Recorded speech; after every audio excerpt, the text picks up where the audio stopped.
Bapak-bapak, ibu-ibu, saudara-saudara kaum muslimin rahimakumullah. Dunia ini penuh dengan berbagai macam kesibukan. Sejak dari petani yang turun ke ladang, pedagang yang berangkat ke pasar, pelajar yang menuju sekolah, sampai kepada pegawai yang berangkat ke kantor, seluruhnya tidak lain untuk mencari sesuatu yang bernama bahagia. Setiap orang menginginkan kebahagiaan, dan tidak seorang pun menginginkan kesengsaraan dalam kehidupan ini.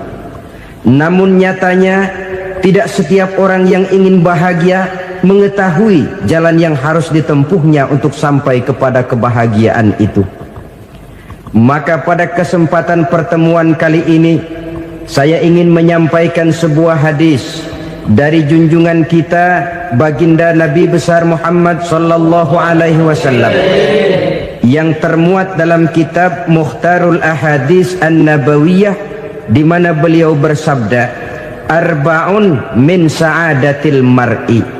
Ada 4 perkara yang merupakan tanda dari orang bahagia. Saya mau tanya, di antara saudara-saudara yang hadir di sini, apa ada yang kepengen jadi orang sengsara?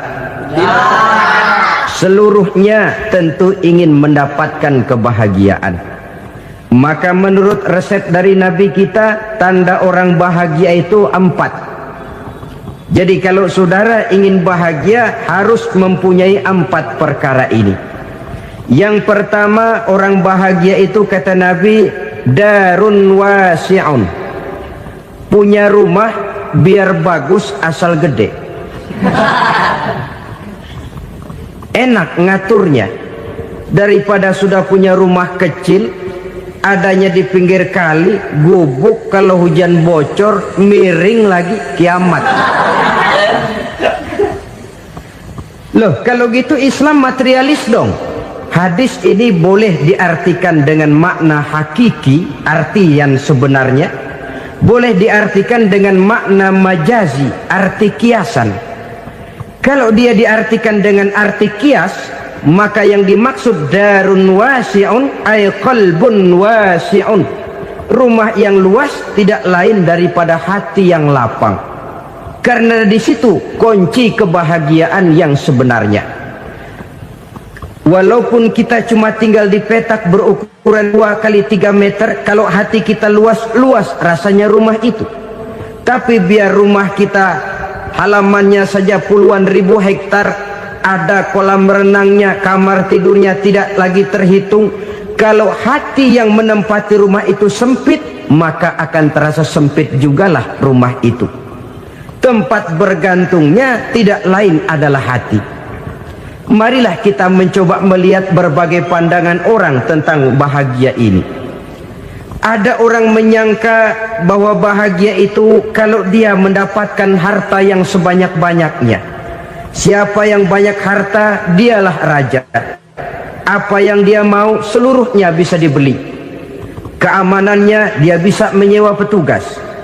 Seluruh fasilitas untuk menyenangkan kehidupannya bisa dibeli. Pendeknya, hartalah segala-galanya dalam kehidupan. Sampai ada pepatah mengatakan, innad darahima fil amakini kulliha taksur rijala mahabatan wa jalala. Sesungguhnya harta, dinar, dirham, uang di mana-mana selalu bikin hebat orang yang memilikinya. Coba lihat, orang yang punya duit sama yang enggak punya duit, jangan gaya hidupnya, gaya jalannya aja lain. Wahia lisanun liman arada fasahatan, wahia silahun liman arada qitala. Uang adalah senjata yang paling ampuh bagi orang yang mau pergi perang, dan lidah yang paling fasih bagi orang yang mau bicara. Kalau bicara dengan lidah macet, cobalah bicara dengan harta, lancar. Sampai ada pepatah demikian, segalanya bisa diatur dengan harta. Maka di kalangan orang yang berpandangan semacam itu, seluruh kegiatan hidupnya hanya terfokus kepada bagaimana mengumpulkan harta yang sebanyak-banyaknya. tidak peduli halal haram, tidak kenal sore pagi siang dan malam, tidak sempat sujud, jauh dari agama, jauh dari kehidupan yang bersifat ruhaniyah, jauh dari Allah dan sebagainya, sampai dalam Al-Quran dikelompokkan dalam kelompok yang dinamakan lumazah. Allazi jama'a malahu wa 'addadah yahsabu anna malahu akhladah.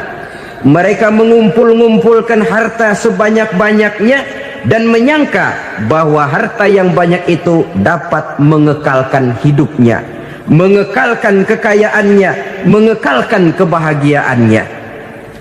Saudara hadirin yang berbahagia, kalau pandangan hidup ini benar, artinya kalau harta memang merupakan satu-satunya hal yang dapat membuat orang bahagia, tentu di rumah mewah tidak akan pernah ada tangis derita.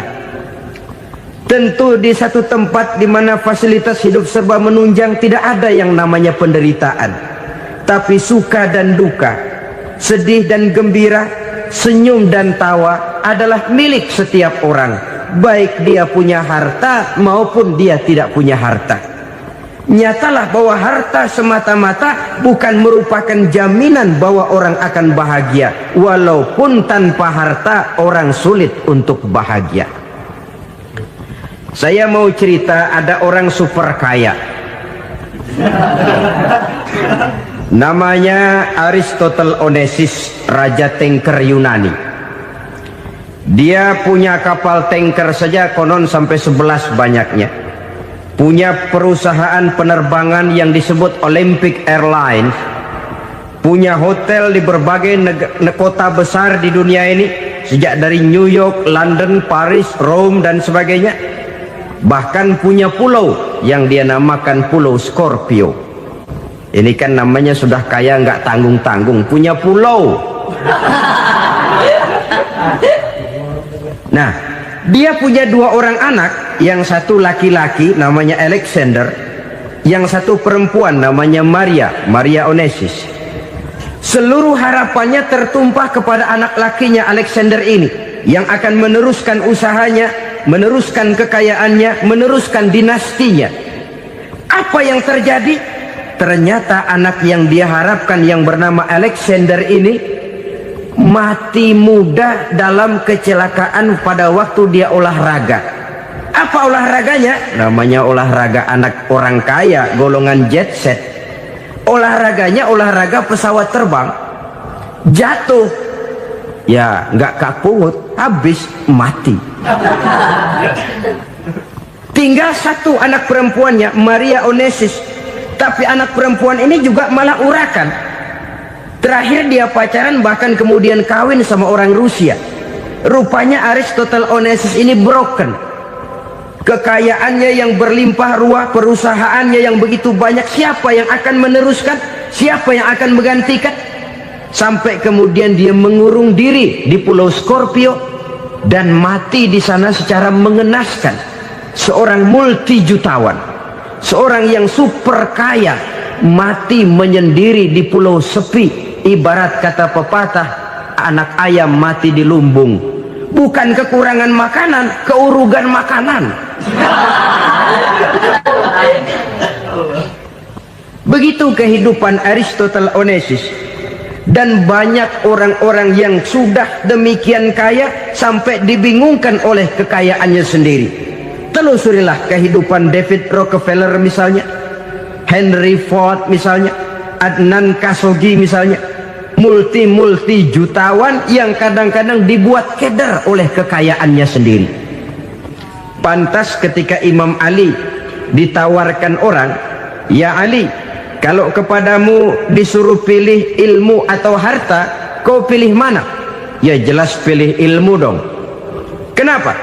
Pertama, ilmu kalau kita berikan kepada orang lain tambah. Tapi harta kalau kita berikan kepada orang lain kurang. Saudara punya uang 10.000, dibagi orang 5.000, jelas uang saudara berkurang.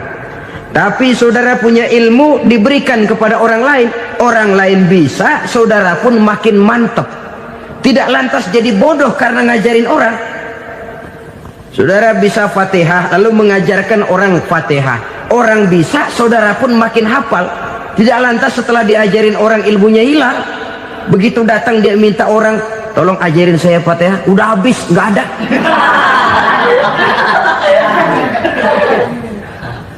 Yang kedua kata Imam Ali, ilmu menjaga kita. Kalau harta, kita yang harus jaga. Makin banyak ilmu, makin terpelihara diri seharusnya. Tetapi makin banyak harta, makin bingung kita jaganya. Sampai kadang-kadang kalau perlu seluruh keliling rumah dipasangi alarm. Belum cukup disewakan anjing besar-besar, pasang di depan pintu, awas anjing galak. Masih belum cukup juga, cari centeng tukang-tukang kepruk jaga rumah.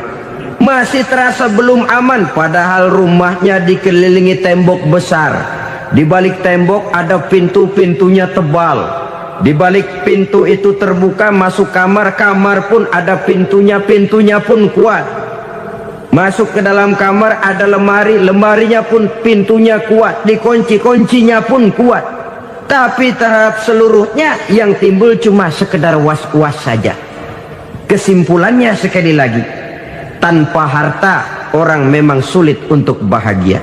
Tapi harta semata-mata tidak merupakan jaminan orang akan bahagia. Dengan hati yang luas, itu modal utama untuk mencapai kebahagiaan hidup. Orang yang hatinya luas, saudara-saudara, punya hati yang lapang, melihat kenyataan hidup ini, dia bersyukur senantiasa kepada Allah. Lantas tidak timbul hasud dan iri hatinya. Oleh karena itu jiwanya selalu lapang. Kalau tidak, cupik hati namanya, dangkal pandangan, tidak senang melihat orang lain dapat nikmat, dan itu sering dijadikan contoh. Kalau orang yang lapang dada, dia lihat tetangganya beli TV baru, dia berkata, alhamdulillah ya, tetangga kita beli TV, mudah-mudahan kita bisa ikut nonton. Lapang dadanya. Tapi orang yang sempit hati, lihat tetangga beli televisi, meriang.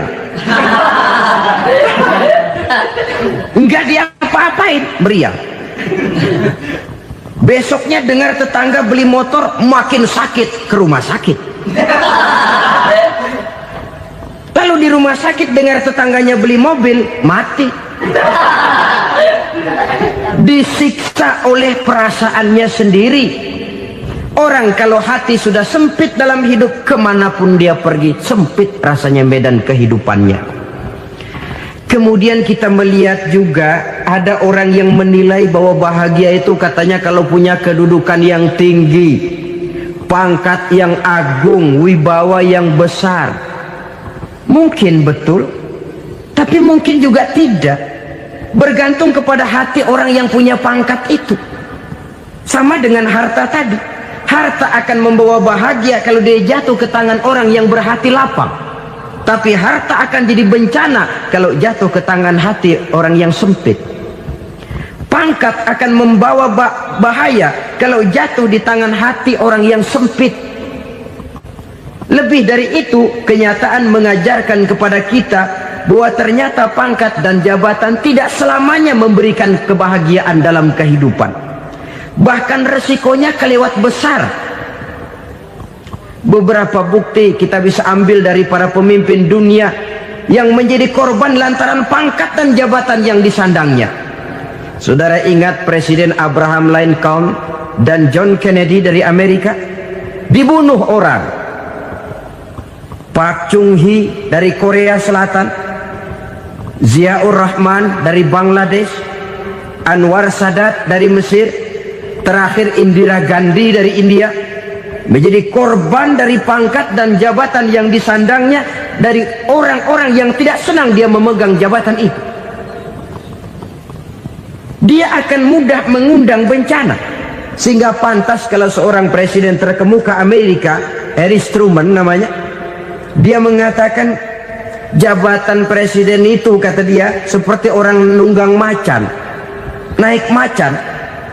Harus kita taiki, kalau enggak dia bakal nerekam kita, ngeri katanya. Adapun orang yang hatinya lapang, Kalau dia menerima pangkat dan jabatan, dianggapnya itu satu kesempatan untuk berbuat baik.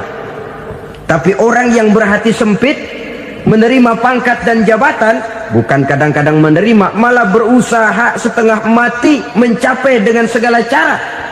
Kalau perlu jilat atas, jilat atas. Jadi golongan sumuhun dawu. Jadi kelompok kulon nuwun, yes sir, yang kerjanya cuma oke bos. Kalau perlu jilat atas, jilat atas. Kalau perlu injak yang bawah, injak yang bawah. Perlu sikut kiri kanan, sikut kiri kanan. Yang penting pangkat dapat, jabatan dapat. Orang yang semacam ini, kalau sudah mempunyai pangkat dan jabatan, biasanya dia tidak menganggap itu sebagai amanah, tidak menganggap sebagai kesempatan berbuat baik, tapi malah kesempatan untuk memperturutkan hawa nafsunya yang dilatar belakangi oleh kesempitan hatinya tadi. Apalagi kalau orang memperoleh pangkat karena banyak mengeluarkan uang, seakan-akan pangkat dan jabatan itu sekarang macam proyek pakai tender. Siapa yang berani bayar segini naik, nggak berani minggir. Padahal logikanya, kalau orang mencapai satu jabatan karena banyak mengeluarkan uang, hampir bisa dipastikan bahwa setelah jabatan itu dia pegang, langkah pertama yang akan dilakukannya ialah berusaha bagaimana uang yang dia keluarkan supaya kembali. Ya paling kurang pulang modal dulu dong. Soal mikirin rakyat soal nanti, tapi ini modal harus pulang. Itu celakanya kalau orang memperoleh pangkat dan jabatan cuma karena banyak mengeluarkan uang. Jarang orang yang mempunyai keyakinan dan pandangan bahwa pangkat dan jabatan merupakan amanah. Jadi sekali lagi, pangkat dan jabatan mungkin saja membawa kebahagiaan kalau jatuh ke tangan orang yang berhati lapang. Tapi bisa jadi bencana kalau dia jatuh ke tangan orang yang mempunyai hati yang sempit. Dan lagi-lagi stresnya hati yang lapang. Lalu sebagian orang, saudara, ada yang berpandangan katanya bahagia itu kalau jadi orang terkenal, mempunyai popularitas, menjadi idola di kalangan remaja, di kalangan orang tua, di segala lapisan masyarakat. Padahal makin populer orang, makin terikat dia. Ya kalau macam kita ini kan nggak punya nama, nggak populer, tengah malam buta mau nongkrong di warung Tegal aman. Tapi pangkat, jabatan, kedudukan, popularitas menyebabkan kita diikat dengan berbagai macam peraturan. Cuma mandi sama ke WC saja yang nggak dikawal.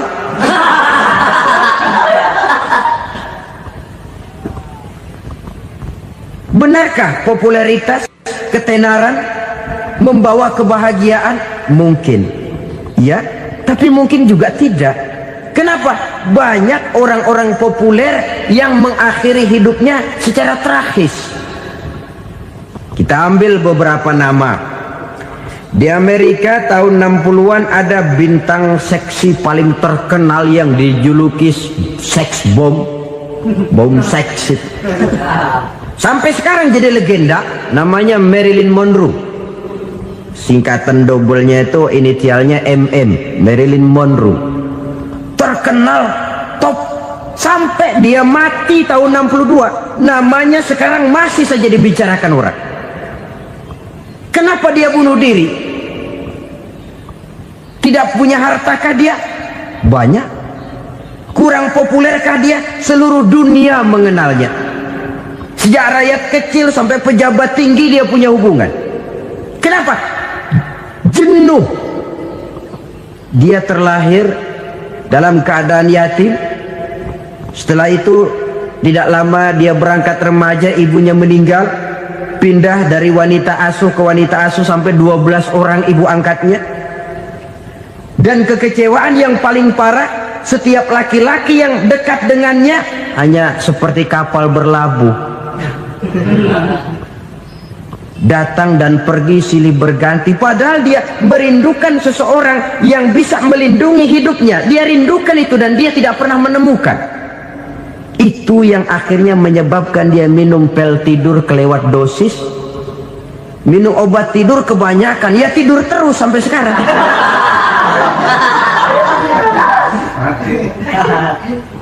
Dia mengakui, saya telah memiliki ketenaran, tapi saya tidak pernah hidup dalam ketenaran itu.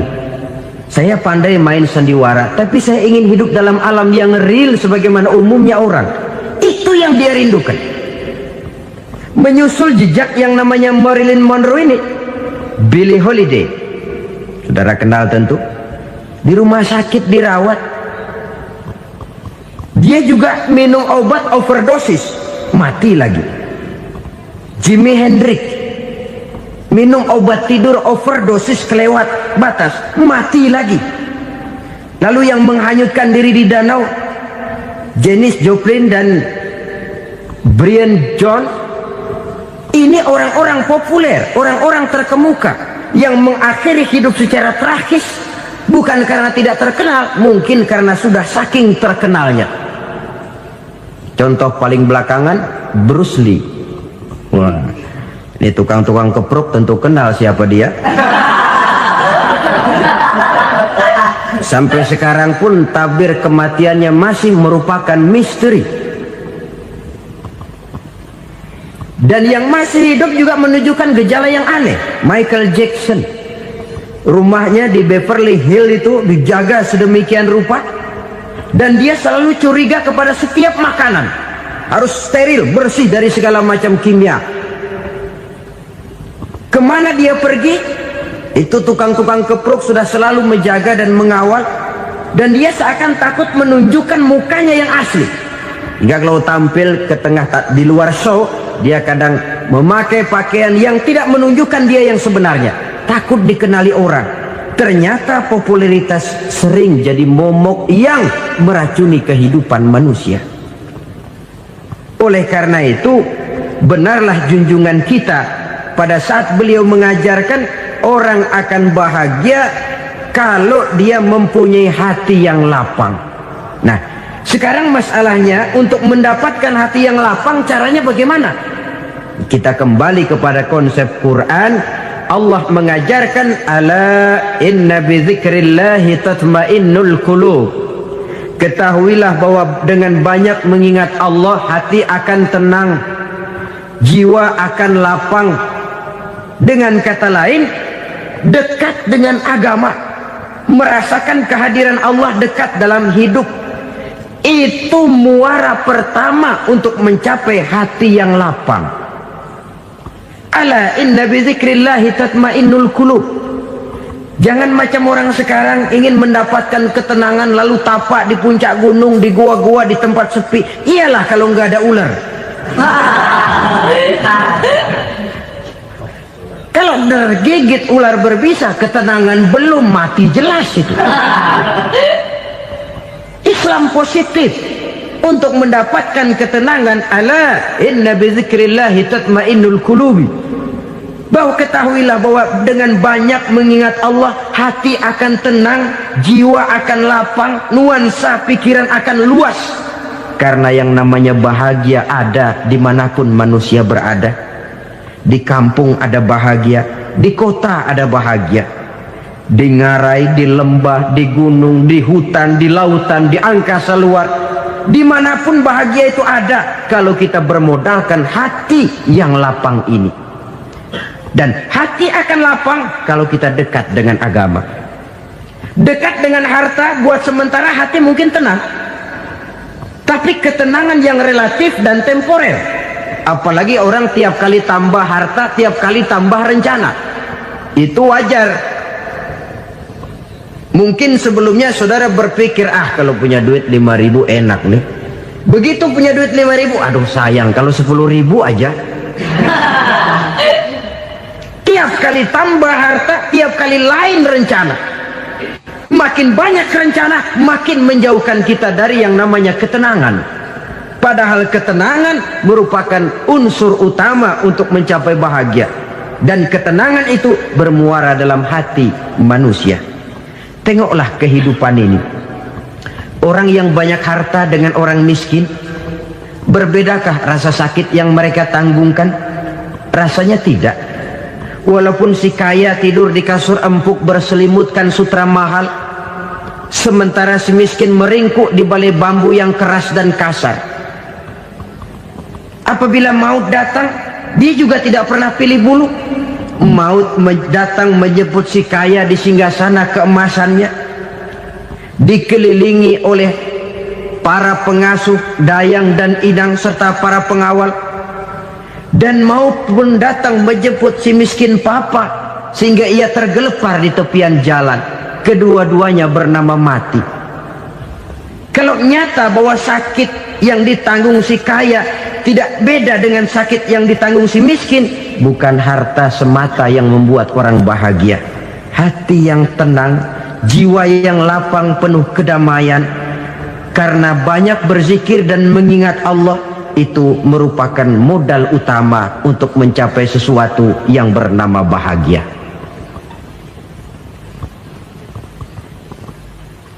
Saudara hadirin yang saya hormati, inilah yang pertama dari 4 ciri yang digambarkan oleh Nabi tentang tanda-tanda orang bahagia.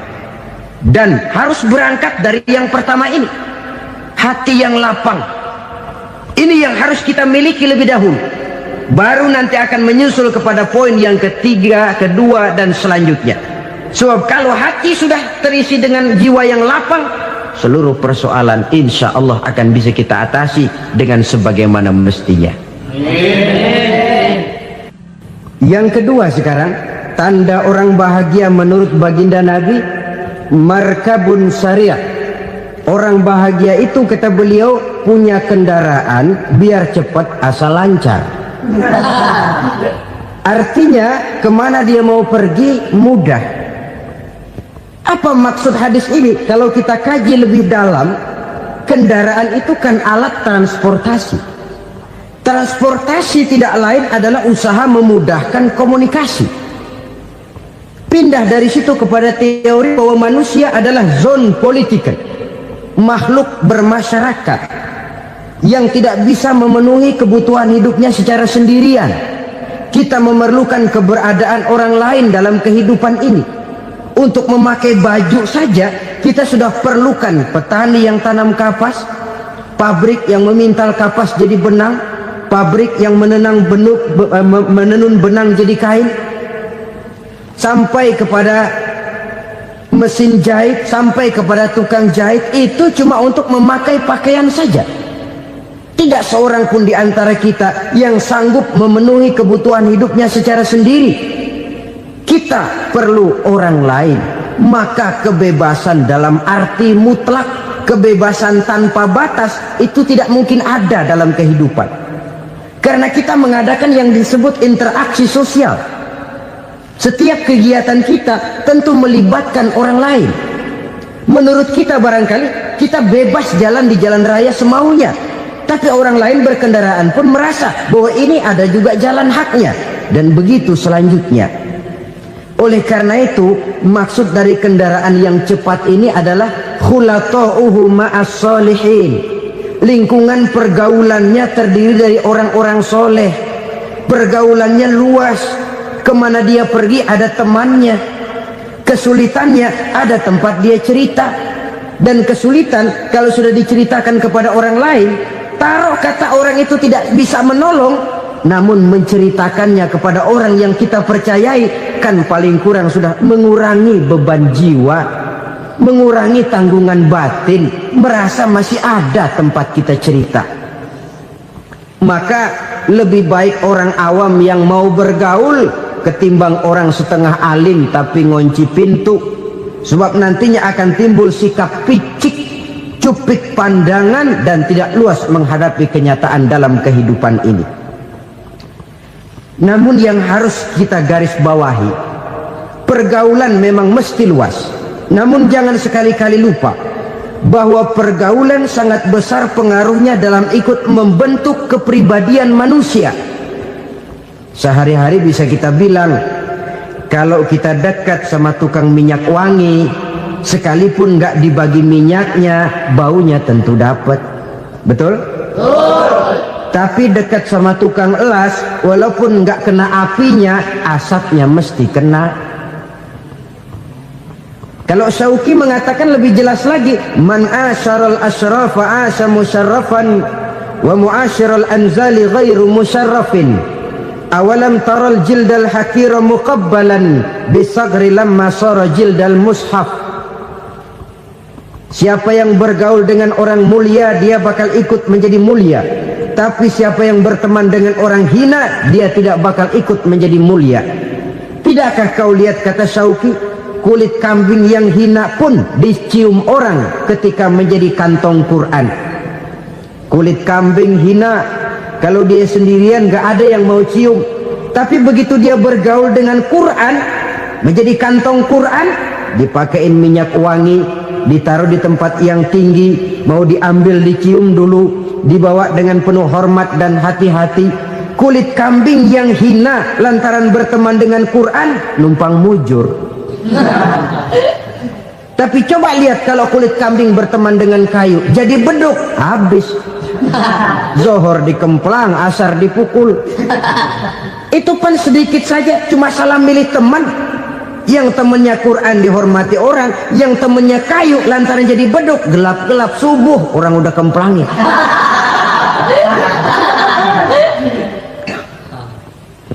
Maka terutama kepada adik-adik remaja yang masih mencari identitas diri, yang ibarat kaset masih kaset kosong, mudah diisi oleh apapun, pandai-pandailah memilih teman dalam bergaul. Karena banyak orang yang tadinya baik-baik, ketika terseret dalam pergaulan dengan orang yang tidak baik, kebaikannya menjadi lentur dan luntur. Tapi berapa banyak bajingan-bajingan tengik, orang-orang yang berlumur noda dan dosa, tiap hari melakukan maksiat, namun bergaul dengan orang yang baik-baik, pada akhirnya sedikit demi sedikit beringsut dan berangsur dia terbiasa mengikuti kebaikan-kebaikan. Saya tekankan ini kepada remaja karena mereka masih mencari identitas diri. Apa yang mereka lihat mereka mau, apa yang mereka dengar mereka ingin tahu. Coba lihat kehidupan remaja. Pulang nonton film Rambo, pengen jadi Rambo, gagah, maunya belekai melulu. Pulang nonton film Superman, pengen bisa terbang. Pulang nonton India, nyanyi melulu. Wajar, mereka masih mencari identitas diri. Saya ini sebenarnya siapa? Lingkungan, pergaulan akan membentuk itu. Karena itu pandai-pandailah bergaul, karena ia sangat besar pengaruhnya dalam ikut membentuk kepribadian manusia. Apalagi sifat yang jelek lebih cepat menularnya ketimbang sifat yang baik. Sifat yang baik, watak yang soleh itu lambat sekali untuk menular. Tapi yang tidak baik, kan prosesnya mah kalau remaja biasanya mula-mula dengar. Karena dengar lalu pengen tahu. Karena pengen tahu lalu ngeliatin. Begitu ngeliatin kan pengen nyobain. Setelah nyobain ketagihan. Nah, ini prosesnya. Yang namanya ganja, morfin, narkotik, awalnya kan begitu. Mula-mula dengar, katanya kalau sudah fly to the sky, ya, sudah melayang ke langit, katanya disitulah puncak kebahagiaan. Mulanya cuma dengar. Karena dengar pengen tahu. Karena pengen tahu lalu ngeliat, kumpul sama orang yang suka ngeganja. Setelah ngeliat, nah pengen ngerasain. Begitu ngerasain enak juga, ketagihan. Kalau sudah ketagihan jadi penyakit kronis, bisa merembet kepada yang lain. Iya, kalau orang tuanya mampu untuk beli morfin, beli ganja. Kalau tidak kan pikirannya ngayap, jemuran siapa ya gue sabet. Timbullah perbuatan-perbuatan negatif yang bermula dari salah pergaulan. Apalagi buat adik-adik remaja yang tinggal di kota-kota besar, yang pengaruh budaya, pengaruh kesenian, pengaruh struktur kehidupan yang nampak makin individualistis, di mana persaingan tajam, tensi ekonomi tinggi, orang mudah mengalami stres. Pandai-pandailah dalam bergaul, sekali lagi, karena ia sangat besar pengaruhnya dalam ikut membentuk kepribadian manusia. Orang bahagia punya kendaraan yang cepat, artinya punya pergaulan yang luas, dan lingkungan pergaulannya terdiri dari orang-orang yang soleh. Kemana dia pergi ada teman, kesulitannya ada tempat dia cerita. Tapi kalau sudah menyendiri, hidup sendiri, kesulitan dipikiri sendiri, bisa mati belum waktunya. Tidak ada tempat berbagi rasa, tidak ada tempat bercerita, tidak ada tempat mengurangi beban dalam kehidupan. Pantas betul kalau Islam sangat menggalakkan dan menganjurkan orang kalau sudah sampai waktunya itu untuk melangsungkan nikah. Kata Nabi, ya ma'syaras syabab man istata'a minkumul ba'at falyatazawwaj. Hai para pemuda, kalau sudah mampu memberi nafkah, kawinlah, nikahlah kamu. Kenapa? Sudah ada teman hidup, tempat berbagi rasa. Kesulitan kalau ada tempat cerita akan lebih ringan ketimbang kita telan sendiri, walaupun bobot kesulitannya sama beratnya. Saudara-saudara kaum muslimin rahimakumullah, inilah ciri yang kedua, punya kendaraan biar cepat asal lancar. Kemana kita mau pergi gampang. Dengan kata lain, setelah hati yang luas, pergaulan yang luas. Dua. Yang ketiga sekarang, tanda orang bahagia itu menurut Nabi, misbahun mudhi'un, punya lampu yang terang. Oh, itu enggak problem. Sekarang sudah zamannya listrik masuk desa, Pak. Lampu sudah terang semua. Betul, kalau itu yang dimaksud. Tapi tidak cuma itu. Karena lampu yang dimaksud di sini, lampu yang akan menerangi seluruh perjalanan hidup. Dan perjalanan hidup itu sudah dimulai sejak kita terlahir ke alam ini, sampai masuk ke alam barzah, kumpul di padang mahsyar, sampai ke akhirat. Lampu yang menerangi itu yang diperlukan. Kalau lampu, katakanlah yang paling top sekarang kan lampu jenis Mercury. Taruhlah itu di rumah kita, dia cuma menerangi rumah kita, menerangi hati pun tidak sanggup. Bila kita masuk ke alam barzah, alam kubur, sanggupkah si Mercury yang begitu terang menerangi alam barzah kita? Tidak sanggup lagi. Sanggupkah lampu yang ratusan watt, bahkan puluhan ribu watt menerangi kehidupan di padang mahsyar? Tidak akan sanggup lagi. Kalau demikian, yang dimaksud lampu yang terang di sini apa? Tidak lain amal soleh, kebajikan yang kita lakukan dalam hidup. Itu yang akan jadi lampu penerang. Di dunia nama kita akan terang, jasad kita boleh hancur terkubur tanah, tapi nama kita akan dikenang orang. Begitulah kalau orang meninggalkan kebajikan dalam hidup seperti sekarang. Ribuan orang tiap saat berziarah ke kubur Imam Syafi'i, ke kubur Imam Malik, ke kubur Imam Ghazali, ke kubur orang yang baik-baik, orang yang soleh-soleh. Kebajikannya yang ditinggalkan, yang mengukir namanya dengan tinta emas, sehingga saudara sudah terbaring di alam kubur. Orang lewat, Allah, ini kuburannya Fulan bin Fulan, dulu ini kebaikannya Masya Allah, saya ikut merasakan. Mari kita mampir sebentar, kita Fatihah, mohon disampaikan Allah pahalanya kepada almarhum. Al-Fatihah. Itu kalau orang baik-baik. Lalu saudara tanya, Pak, orang mati dikirimin Fatihah apa nyampe pahalanya? Saya jawab, kalau saudara nggak percaya, mati dulu dah. Nanti saya Fatihain, tungguin di sana, umpama nggak sampai balik lagi kemari.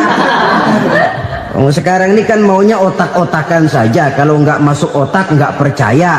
Padahal alam gaib itu nggak bisa diotak-otakin.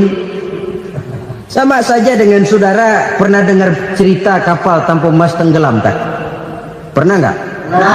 Di mana? Ya, di laut Masalembo.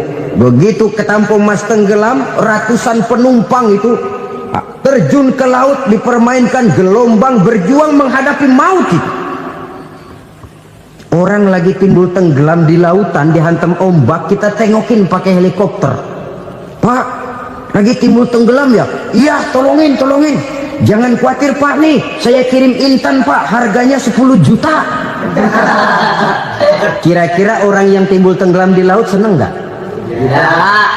Kan mahal toh intan 10 juta. Kenapa dia nggak senang? Karena intan 10 juta dalam kondisi seperti itu tidak sanggup menyelamatkan dia. Dia akan girang kalau dikirimin ban mobil bekas, dikirimin papan terentang atau bambu. Intan yang 10 juta dia nggak girang, ban mobil bekas yang 1000 perak tuh pegang, itu yang dia girang betul. Inilah sebabnya Nabi berkata, mal mayyitu fi qabrihi illa kal ghariqil mutaghawwis. Orang yang meninggal di alam kuburnya seperti orang timbul tenggelam di lautan. Yantaziru da'watan min ahli, menunggu doa dari keluarganya yang masih hidup. Duh, bapak saya sudah meninggal, saya sayang benar sama dia. Kirimin kulkas ke kuburannya Itu sama saja dengan tadi orang tenggelam di lautan dikirimi intan yang harganya 10 juta, tidak sampai. Begitulah kalau kebajikan yang kita tinggalkan dalam hidup, sudah mati pun kubur kita masih diziarahi orang. Tapi kalau jahat yang kita tinggalkan, boro-boro lah orang mau doa lewat dekat kuburan kita juga serem. Tuh bajingan noh, dulu mati dipendem di situ tuh. Jangan lewat situ, ntar kesurupan, jangan. Lewat saja orang ngeri. Konon lagi membacakan Fatihah dan mengirimkan doa. Hidup pada hakikatnya adalah kesempatan untuk berbuat baik. Maka sekali kesempatan itu diberikan, manfaatkan dengan sebaiknya. Sebab kesempatan kedua tidak akan pernah ada.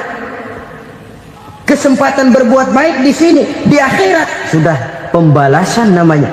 Sekali kesempatan itu dicabut, dia tidak akan pernah dikembalikan lagi. Kata Iqbal, hidup tidak mundur ke belakang, Bung. Berhenti diinjak orang, mundur hancur. Tidak ada kata mundur dalam hidup ini. Berhenti diinjak orang, mundur kecebur. Tidak ada kata lain, harus maju dalam kehidupan dalam artian yang positif. Hidup adalah kesempatan untuk mengumpulkan kebajikan yang sebanyak-banyaknya. Di situ nilai daripada manusia. Sekarang ini memang nggak kelihatan kok, orang yang banyak pahala sama yang banyak dosa nggak kelihatan kok. Barangkali kalau habis bikin dosa palanya pada benjol, mungkin orang takut sama dosa. Tapi sekarang sama saja, orang yang banyak dosa dengan yang nggak banyak dosa jalan bareng dari belakang, sama, nggak kelihatan beda. Tapi ada waktunya di mana pahala memegang peranan, di mana dosa diperlihatkan. Sama saja kalau kita bawa mobil siang, lampu kan nggak begitu berfungsi. Apa lalu bilang, alah ini lampu berat-beratin, copot-copotin aja dah. Tidak perlu begitu. Kenapa? Pada suatu saat malam senja akan datang. Bila matahari terbenam, senja pun datang, gelap mulai merayap, disitulah baru terasa perlunya lampu. Pahala begitu. Sekarang orang yang nggak ada pahalanya nggak kelihatan dalam kehidupan. Tapi pada suatu saat senja kehidupan akan datang. Ajal merenggut nyawa, malam merayap, dan hidup mulai diliputi kegelapan di alam barzakh. Dikala itu kalau nggak punya lampu, alangkah malangnya kita. Sebab amal yang baik, kata Nabi, di alam barzakh itu akan diciptakan menjadi perempuan yang cantik menemani kita. Amal yang jahat akan menjadi orang yang paling jelek nemenin kita. Udah di tempat gelap yang nemenin jelek.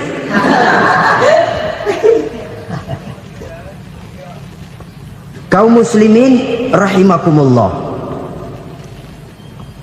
Kalau demikian masalahnya, tergantunglah kita pandai memanfaatkan waktu. Al-waktu kasayf, waktu itu cepat sekali. Yang namanya waktu itu tahu-tahu. Tahu-tahu udah tahun 87. Tahu-tahu udah begitu. Tahu-tahu yang kemarin anak-anak, sekarang udah pada punya anak. Tahu-tahu saja itu. Begitu cepat waktu berlalu. Kalau tidaklah pandai kita memanfaatkannya, akan rugi kita. Nabi bersabda, "Man kana yaumuhu khairun min amsihi fahuwa rabih." Barang siapa yang hari ini lebih baik daripada hari kemarin, itu orang untung. Hari ini lebih baik daripada kemarin. Bulan ini lebih baik dari bulan kemarin. Tahun ini lebih baik dari tahun kemarin. Itu orang yang beruntung. Tahun kemarin sembahyangnya maghrib doang, sekarang udah tambah isya. Tahun kemarin cuman Idul Fitri aja ngancem bener, sekarang udah tambah Jumat, lalu tambah lagi maghrib, tambah lagi isya, dan selanjutnya. Hari ini lebih baik daripada kemarin, itu orang yang beruntung. Wa man kana yaumuhu mislu amsihi fahuwa khasir. Lalu barang siapa yang hari ini sama saja dengan hari kemarin, itu orang rugi. Hari ini sama dengan kemarin, rugi itu. Bulan ini begitu, bulan kemarin begitu, tahun ini begitu, tahun lalu juga begitu. Rugi itu orang. Rugi apa? Rugi umur. Umur tambah, amalan gak pernah tambah. Dan saya pikir lebih merupakan azab ketimbang nikmat kalau orang dikasih panjang umur cuma untuk numpuk dosa. Mending mana? Panjang umur banyak dosa sama pendek umur dikit dosa? Mending mana? Mending mana? Ya, paling mending tentu panjang umur banyak pahala. Tapi kalau tidak, sekali lagi, lebih merupakan azab ketimbang nikmat kalau orang diberikan panjang umur tapi cuma untuk sekedar menumpuk dosa. Kehilangan kesadaran bahwa dunia bukan terminal akhir dari satu perjalanan. Dia cuma halte di mana kita berhenti sebentar untuk menuju kepada terminal yang hakiki. Saudara-saudara kaum muslimin rahimakumullah, inilah lampu yang akan menerangi kehidupan, amal yang kita lakukan di dalam kehidupan. Jadi yang dimaksud dengan lampu yang terang, kebajikan yang kita kerjakan dalam hidup. Nah, setiap orang di awal tadi saya bilang ingin bahagia. Bahagia itu kan hakikatnya kumpulan senang dan selamat. Senang, selamat. Apa bedanya? Senang tapi tidak selamat, nggak bahagia. Selamat tapi nggak senang, nggak bahagia orang. Contoh, kalau orang korupsi, duitnya banyak, senang dia, tapi keselamatannya.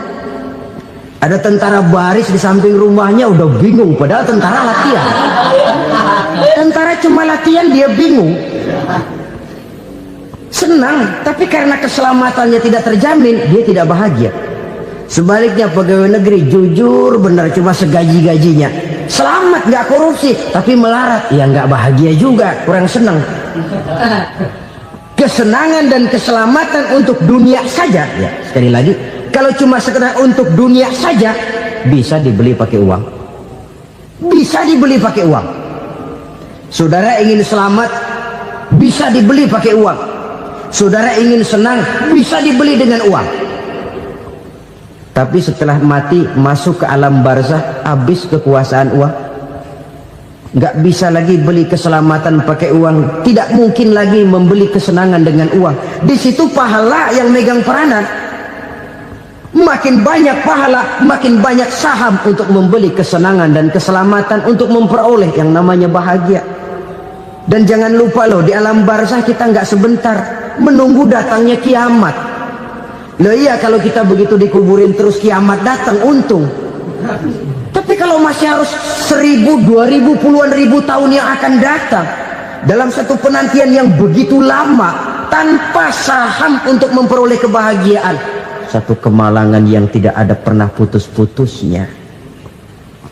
Janganlah tergelincir oleh kebahagiaan sebentar yang menipu dengan mengorbankan kebahagiaan hakiki yang berjangka panjang. Apa artinya senyum sejenak kalau harus ditebus dengan tangis seumur hidup? Biarlah kita minum jamu, pahit memang, getir memang, tapi kan besok badan sehat. Daripada sekarang minum sirup, manis memang, enak memang, tapi bibir pada jontor besoknya. Sirawan, batuk, nggak karu-karuan. Banyak orang tertipu oleh kesenangan yang sebentar, Padahal laisa kullu ma yalma'u zahaban. Belum tentu semua yang berkilat itu emas. Belum tentu semua yang gemerlap itu intan. Karena itu marilah manfaatkan kesempatan yang diberikan Allah ini untuk mengumpulkan kebajikan yang sebanyak-banyaknya. Yang terakhir sekarang, yang keempat, tanda orang bahagia kata Nabi. Zaujatun salihah. Orang bahagia itu tanda yang keempat kata Nabi, punya istri biar cakep asal taat. Sudah surga itu gitu. Cakep taat. Istri kayak gitu, kalau belum mati jangan dikuburin dulu. Sudah cakep taat lagi. Tapi kadang-kadang enggak, udah jelek ngadat melulu. Apa yang mau dipilih? Sebab itu Quran mengatakan istri pakaian untuk suami, suami pakaian untuk istri. Kenapa suami istri diibaratkan pakaian? Alangkah tingginya gaya bahasa Quran ini. Suami istri teman hidup, hidup perjalanan panjang. Sejak kita dalam rahim sudah ada hidup kan di sini. Sampai ke alam dunia, masuk ke alam barzah, kumpul di padang mahsyar, sampai menuju akhirat, itu perjalanan hidup. Carilah istri atau suami teman hidup yang membawa manfaat tidak hanya kehidupan di dunia ini, sampai di alam barzah, sampai di padang mahsyar. Suaminya mungkin meninggal lebih dulu atau istrinya mungkin meninggal lebih dulu, tapi suami atau istri yang masih hidup berbuat kebajikan. Suami saya meninggal, ada hartanya, saya sedekahkan, niat pahala untuk almarhum suami saya. Ini teman hidup, tidak dibatasi dan tidak bisa dipisahkan oleh maut sekalipun. Zohirnya mungkin pisah, badannya mungkin pisah, tapi hatinya, jiwanya, kebersamaannya dalam menghadapi kehidupan. Karena itu saudara-saudara, bahasa Quran indah. Suami istri diibaratkan seperti pakaian. Apa fungsi pakaian? Pertama, pakaian jadi kebanggaan. Artinya suami harus menjadi kebanggaan istri, istri harus jadi kebanggaan suami. Yang kedua, pakaian itu kan fungsinya menutup aurat. Artinya sesama suami istri harus saling menjaga kekurangan masing-masing. Jangan malah sesama suami istri saling membongkar rahasia dan aibnya sendiri-sendiri. Istrinya diceritain jeleknya di mana-mana, atau suaminya dibongkar rahasianya di pasar umum. Itu sudah tidak lagi berfungsi sebagai pakaian. Kenapa semua ini diperlukan? Karena kita menyadari bangsa yang baik terdiri dari masyarakat yang baik. Masyarakat yang baik merupakan susunan dari warga yang baik. Warga yang baik adalah terdiri dari rumah tangga yang baik. Dan rumah tangga yang baik merupakan susunan dari pribadi yang baik. Dari situ langkah dimulai. Membangun satu bangsa yang baik diawali dengan membangun rumah tangga yang baik, dengan menciptakan pribadi-pribadi yang baik. Sehingga dari sini diharapkan berkembanglah nilai-nilai kebaikan. Orang akan bahagia mempunyai istri yang soleh. Kenapa? Tidak ada seorang suami bisa sukses jadi apapun dia, apapun profesinya. Dokterkah, kiaikah, mubalikah, petanikah, pengusahakah, pejabat tinggikah, tidak ada seorang suami yang bisa sukses tanpa peran serta istrinya. Walaupun memang peranan itu tidak begitu kelihatan, tapi sangat menentukan. Karena itu, saudara hadirin yang saya hormati, Islam sangat menghargai kaum wanita, memberikan kedudukan yang tinggi sepanjang tidak mematikan kodrat kewanitaannya. Nah, kalau sudah kesuksesan ini diawali dari rumah tangga, karier di masyarakat mudah untuk dikejar. Tapi keberantakan di rumah tangga merupakan kegagalan pertama di tempat lain. Nah, inilah saja yang dapat Al-Fakir sampaikan pada pertemuan kali ini. Selalu berusaha menyimpan sesuatu yang bisa membawa manfaat. baik untuk dirinya, untuk anak cucunya, maupun untuk keluarganya, untuk masa kini dan masa depannya. Kadang simpanan itu berbentuk uang, kadang berupa tanah, lain saat berbentuk pabrik, dan lain sebagainya. Sementara masa depan yang paling pasti adalah akhirat. Jika untuk masa depan dunia kita rela memeras keringat, membanting tulang, pergi pagi dan pulang petang, menyimpan uang, menyimpan tanah, menyimpan pabrik, pernahkah kita merenung jika satu saat kiamat datang, kita dibangkitkan dari kubur masing-masing, berdiri di padang mahsyar untuk mempertanggungjawabkan seluruh kegiatan hidup kita di dunia ini, lalu kita akan menuju ke alam akhirat? Sudahkah kita mempunyai simpanan untuk akhirat kita? Pada pertemuan kali ini saya ingin menyampaikan sebuah hadis di mana Rasulullah sallallahu alaihi wasallam bersabda, "Arba'un min kanzil jannah." Simpanan sorga ada 4 macam. Yang pertama, ikhfa'us sadaqah, menyembunyikan sedekah. Saudara-saudara kaum muslimin, sebagaimana yang kita maklum bahwa Allah Subhanahu wa taala melebihkan sebagian rezeki dari kita terhadap yang lain. Ada yang kaya, ada yang setengah kaya, ada yang miskin, ada yang setengah miskin, dan selanjutnya. Ada yang gajinya kecil tapi penghasilannya gede. Ada yang penghasilannya gede tapi nggak punya gaji. Ada juga yang memang gajinya gede dan penghasilannya gede. Kelebihan rezeki merupakan sunnatullah dan tidak harus membuat kita merasa lebih dari yang lain. Bahkan sebaliknya, kelebihan itu harus membuat kita ringan tangan untuk menolong mereka yang memang memerlukan pertolongan. Kalau saudara diberikan ilmu, maka pertanyaan akhirat cuma satu: ilmumu kau amalkan untuk apa? Kalau saudara diberikan umur yang panjang, pengadilan akhirat juga bertanya satu: umurmu kau habiskan di mana? Tapi kalau saudara diberikan harta, pengadilan akhirat akan bertanya dua: hartamu kau dapat dari mana? Kau belanjakan kemana? Dari mananya ditanya, dan kemananya juga ditanya. Oleh karena kita akan dimintakan pertanggungan jawab, maka amanah yang bernama harta ini harus kita gunakan dengan sebaik-baiknya. Ada penggunaan yang merupakan kewajiban, itu zakat namanya. Ada penggunaan yang sewaktu-waktu, itu infak namanya. Ada yang lebih sewaktu-waktu lagi, dan itu sedekah namanya. Zakat dia terikat oleh haul dan nisab, oleh putaran batas waktu dan ukuran dari harta itu sendiri. Sedangkan infak terikat oleh situasi dan kondisi perekonomian seseorang. Sedangkan sedekah tidak terikat dengan apapun.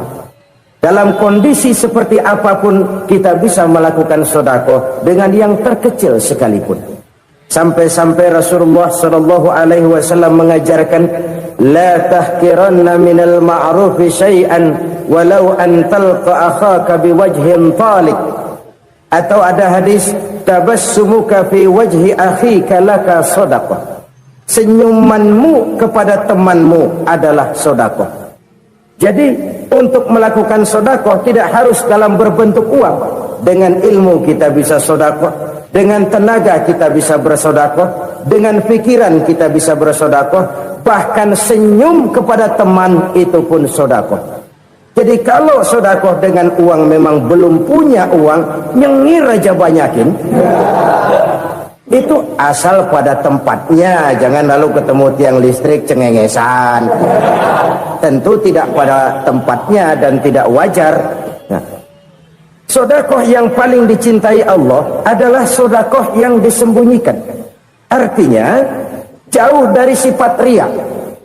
Kan kadang-kadang ada orang Sedekah itu disebutkan namanya. Apa tidak bagus?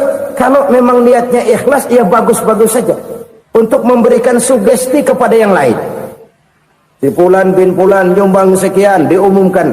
Boleh kalau niatnya untuk memberikan rangsangan kepada yang lain supaya dia menyumbang lebih besar dari orang tadi. Tapi kalau itu mendatangkan ria, maka sedekah yang paling dicintai Allah adalah sedekah yang disembunyikan. Tangan kiri saja tidak tahu apa yang diberikan oleh tangan kanan. Sedekah yang dilakukan dengan ikhlas akan merupakan perbendaharaan surga, tersembunyi dari pandangan orang lain, tidak seorang pun tahu. Karena memang sikap yang baik adalah melupakan kebaikan dan mengingat kesalahan. Itu salah satu ciri orang bahagia. Orang yang selalu mengingat kesalahannya dan berusaha melupakan segala kebaikannya. Kalau dia akan ada kebaikan, dia tidak bisa ikut, dia merasa rugi karena dia merasa belum pernah berbuat baik. Tapi kalau akan melakukan kesalahan baru, dia ingat kesalahan yang sudah-sudah, sehingga terhalang baginya untuk melakukan satu kesalahan baru. Demikianlah saudara-saudara, bahwa Allah melebihkan rizki sebagian kita dari yang lain, agar terjadi tolong-menolong dalam kehidupan ini. Jadi kesenjangan yang nature, kesenjangan yang alami, itu sunnatullah. Ada yang kaya, ada yang miskin, ada yang kelas menengah. Nah, kenapa lalu sekarang kita berusaha mengentaskan kemiskinan? Oleh karena adanya kesenjangan struktural. Kalau yang kaya bisa semakin kaya, kenapa yang miskin tidak bisa naik jadi ikut sedikit kaya? Sebab pada dasarnya Islam adalah agama yang sejak turunnya sudah berupaya memerangi kemiskinan. Bahkan dikatakan kemiskinan itu mendekatkan kepada kekufuran. Orang kalau miskin udah dekat banget sama kafir. Gampang menjadi kafir. Berapa banyak saudara-saudara kita yang oleh karena soal perut, oleh karena soal materi, terpaksa meninggalkan dan menanggalkan akidahnya, menjual petunjuk yang diberikan Allah dengan kesenangan dunia yang cuma sebentar ini. Na'udzubillah summa na'udzubillah. Jadi makin kita sembunyikan satu sedekah, semakin banyak perbendaharaan kita di surga. Sedekah yang paling dicintai Allah adalah sedekah yang disembunyikan.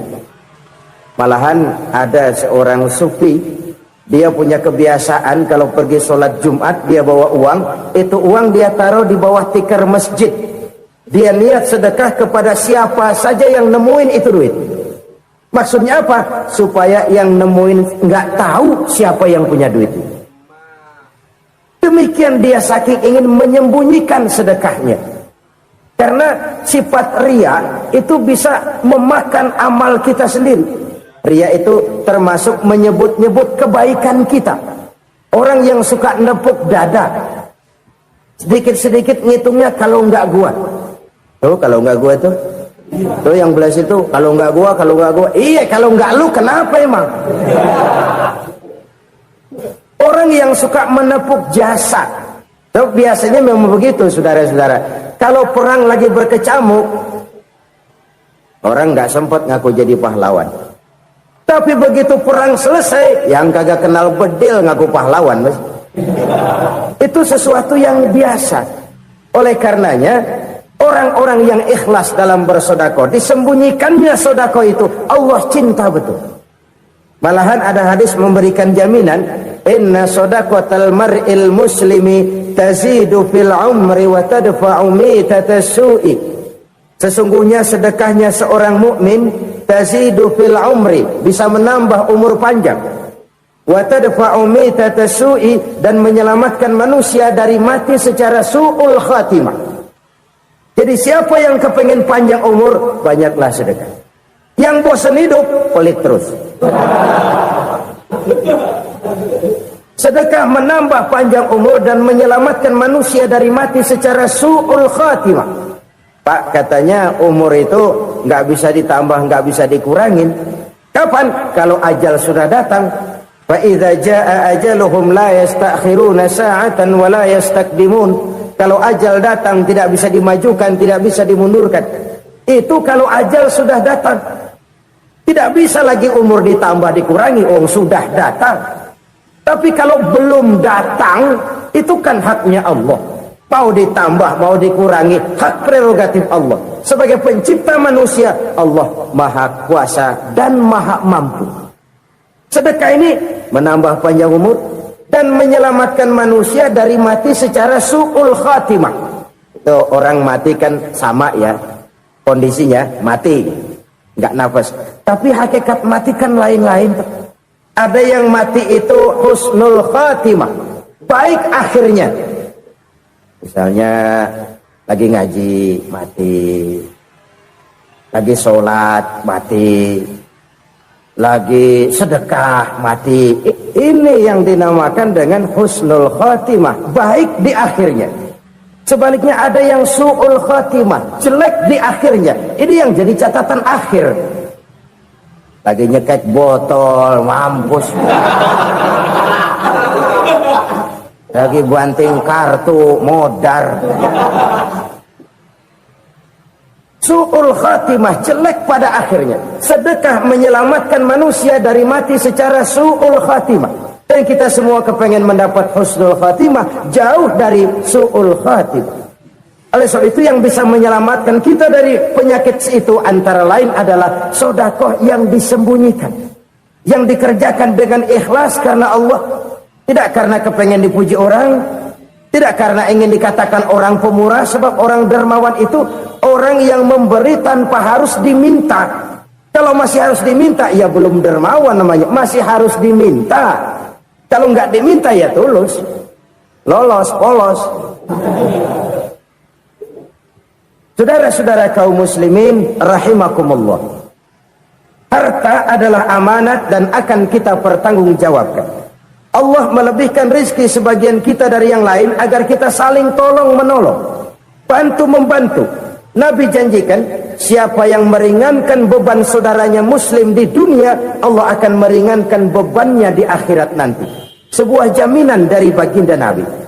Si orang yang kita bantu barangkali tidak bisa membalas, Allah yang akan membalas lewat jalan lain yang tidak pernah kita sangka-sangka. Ada orang tanya, Pak, ini ada orang nyumbang masjid sambil marah-marah, bagaimana? Saya bilang sumbangannya aja ambil, marahnya jangan. Marahnya jangan diambil, itu urusan dia. Saudara-saudara kaum muslimin rahimakumullah. Umat Islam ini kan umat yang punya potensi besar. Kadang kita merenung, kenapa kadang-kadang pembangunan masjid kok lambat sekali? Kalau hotel hari ini peletakan pertama, bulan depan peresmian. Supermarket hari ini peletakan batu pertama, minggu depan peresmian.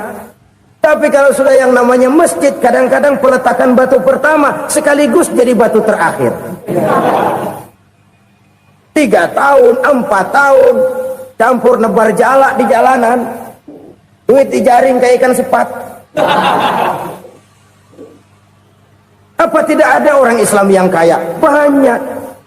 Apa tidak ada pengusaha muslim yang jadi konglomerat? Ada. Lalu yang belum banyak itu yang komit terhadap nilai-nilai agamanya. Akhirnya kita jatuh jadi umat yang lemah. Belum ada pengusaha konglomerat muslim buka pabrik super mecap beduk misalnya umpamanya atau pabrik kecap cap sorban supaya identitas keislamannya sedikit kelihatan. Kita jatuh jadi umat yang lemah karena potensi tidak terinventarisir dengan baik. Kita ini ibarat kompor yang cuma matengin nasi orang lain. Potensi kita dimanfaatkan oleh orang lain. Ukhuwah Islamiyah kita baru terbatas kepada silaturahmi. Ukhuwah di bidang ekonomi kita lemah, ukhuwah di bidang kebudayaan kita lemah, apalagi ukhuwah di bidang politik kita lebih rapuh lagi. Padahal ukhuwah itu adalah totalitas kehidupan manusia, menyangkut ipolek sosbud, memerlukan nilai-nilai ukhuwah. Jadi oleh karena itu mari kita menyadari di dalam harta kita, walaupun kita yang cari pergi pagi pulang sore peras keringat banting tulang, di sana ada harta anak yatim, di sana ada hak masjid, di sana ada hak pesantren, Di sana ada hak jihad. Berbahagialah seseorang apabila dia oleh Allah dijadikan keran. Keran itu menyimpan air, tapi tidak untuk dirinya, tapi disalurkannya kepada mereka yang memang memerlukannya. Saudara-saudara kaum muslimin rahimakumullah, ini yang pertama. Jadi perbendaharaan surga adalah menyembunyikan sedekah. Orang lain nggak tahu, kita pun nggak pernah ngitung-ngitung. Kita anggap lewat begitu saja, padahal itu deposit akhirat. Satu. Yang kedua, perbendaharaan surga itu apa? Wa kitmanul musibah, menyembunyikan kesulitan. Kadang orang takut menghadapi kesulitan, tapi makin kita merenung, hidup ini kan sebenarnya urusan. Takut sama urusan, ya jangan hidup. Tandanya orang hidup itu kalau punya urusan. Urusan melupakan problem. Problem sering menimbulkan kesulitan. Kesulitan bukan untuk ditakuti, tapi untuk diatasi dan dicarikan jalan keluarnya. Siapa sih orangnya yang nggak pernah sulit-sulit? Makin tinggi status sosialnya, makin gede urusannya. Makin tinggi kualitas imannya, makin berat tingkat kesulitannya. Cuma memang yang namanya enak itu seperti pelangi. Biang lala itu nggak pernah di atas kepala kita, di atas kepala orang melulu. Lo sih enak lo, kata kita. Dia juga bilang yang enak kan lo. Pelangi itu nggak pernah di atas kepala kita. Kata tukang beca, aduh enak ya naik Mercy. Kata tukang beca, apa yang di dalam mobil Mercy? Aduh enak bener tukang beca, di jok ngeringkuk ngorok pulas bener. Saya kamar pakai AC, sejuk, tempat tidur sutra, empuk, alga, spring bed, kulak kulik nggak bisa pulas kalau belum minum Valium, belum tidur. Enak bener tukang beca, di jok ngorok nggak tahu wetan kulot.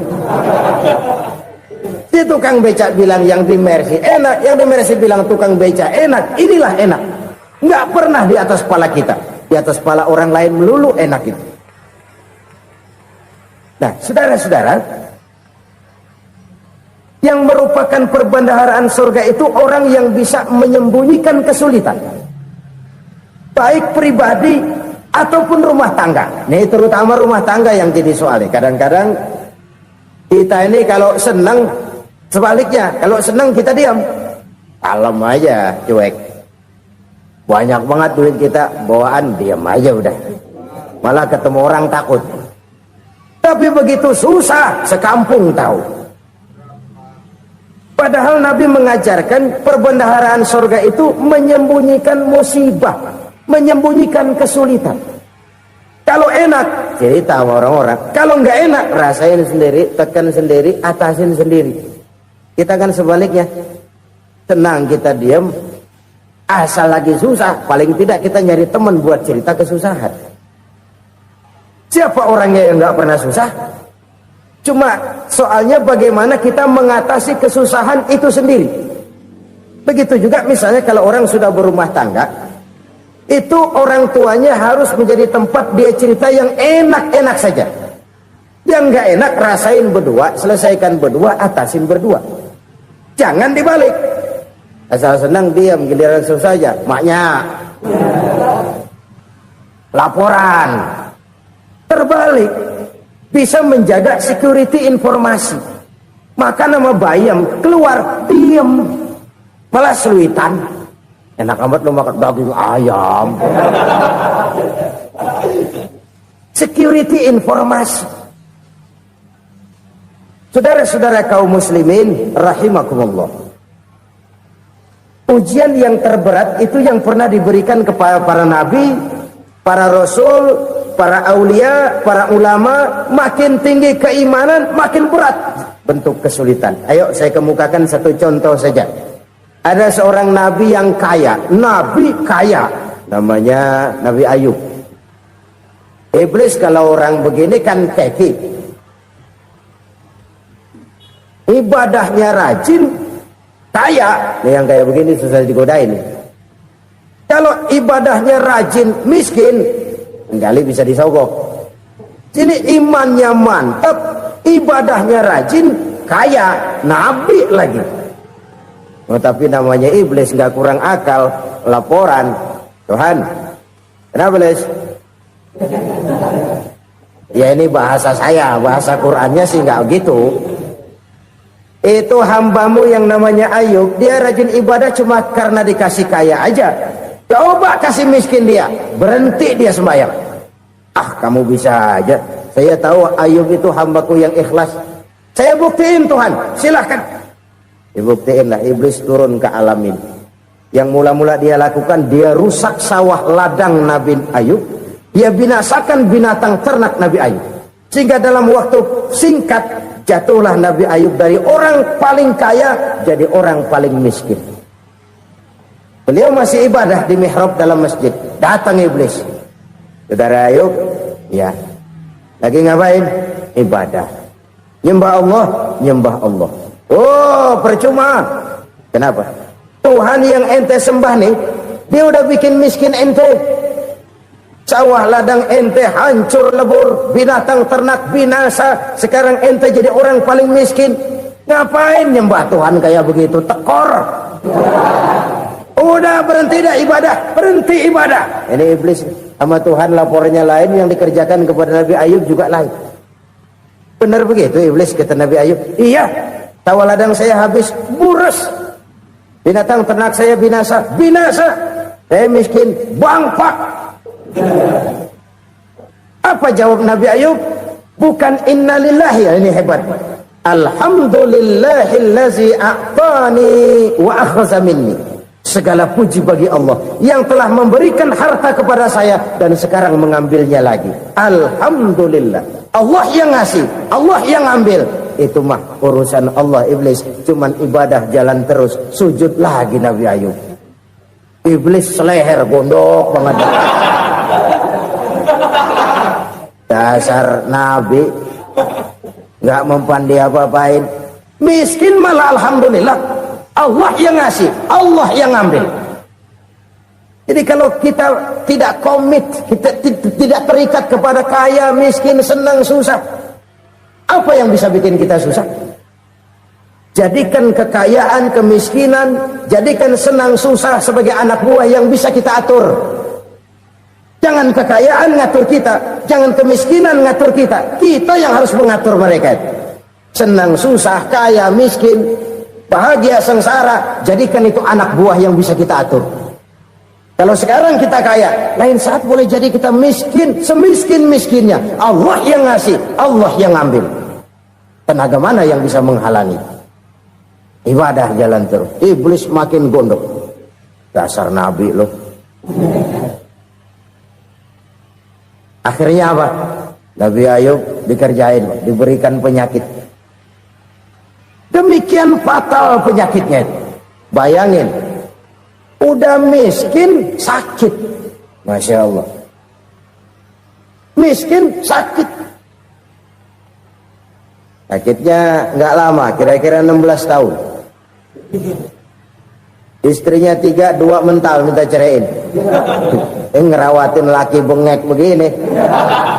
Senang belum tentu, susah udah pasti nih. Cerai aja, cerai dah. Cerai. Tinggal satu Siti Rahmah yang setia menemani beliau. Sesetia-setianya hati perempuan. Satu saat Siti Rahmah bilang, "Bang, ya, abang kan Nabi, Bang. Lalu, namanya Nabi kan doanya jarang meleset, Bang. Maksud kamu minta kenapa sih sama Tuhan biar abang sembuh baik dah, Bang?" Siti Rahmah, iya. Saya sakit berapa tahun sih dah? 16 tahun, Bang. Sebelum ini saya sehat berapa tahun? Ya kira-kira 60 tahun, Bang. Nah, coba ente banding-bandingin, Rahmah.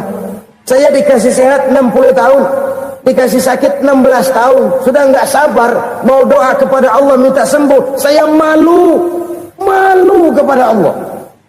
Diuji dengan yang luar biasa seperti ini, tidak mengganggu stabilitas kehambaannya. Dia tetap menghamba kepada Allah Subhanahu wa ta'ala. Saudara-saudara kaum muslimin rahimakumullah. Kunci menghadapi kesulitan itu apa? Allah jelaskan dalam satu ayat, wa basyiris sabirin alladzina iza asabathum musibah qalu inna lillahi wa inna ilaihi raji'un. Gembirakan orang-orang yang sabar. Siapa mereka itu? yang apabila mendapat musibah mereka kembali kepada keyakinan dasar segalanya dari Allah dan segalanya akan kembali kepada Allah. Ini konsepsi dasar dari sikap muslim dalam menghadapi berbagai kesulitan. Segalanya dari Allah, segalanya akan kembali kepada Allah. Kalau ini sudah kondisi dasarnya, maka kita akan lapang menghadapi kenyataan bagaimanapun pahitnya. Apakah itu namanya miskin, apakah itu namanya sakit, bahkan maut sekalipun. Maut sekalipun.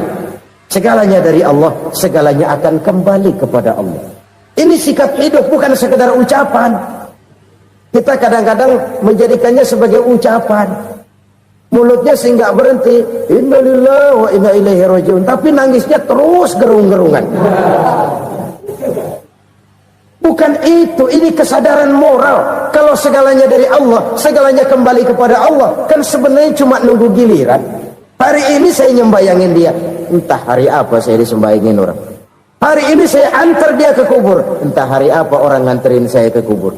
Hari ini saya tahlilkan dia, entah nanti kapan orang tahlilkan saya. Segalanya dari Allah, segalanya akan kembali juga kepada Allah.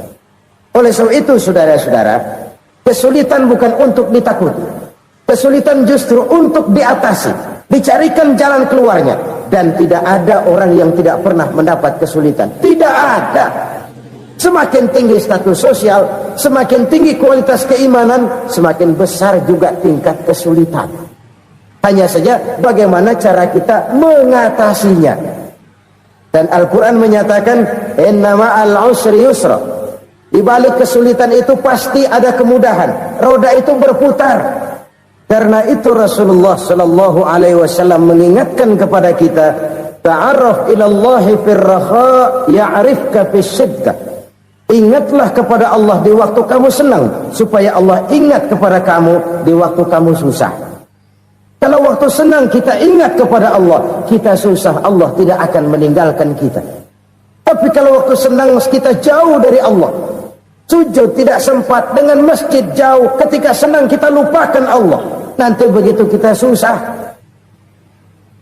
Allah lupakan kita. Dan itu menyakitkan. Oleh karena itu orang-orang tua kita dulu bilang, kalau lagi sehat ingat-ingat lu bakal sakit nanti.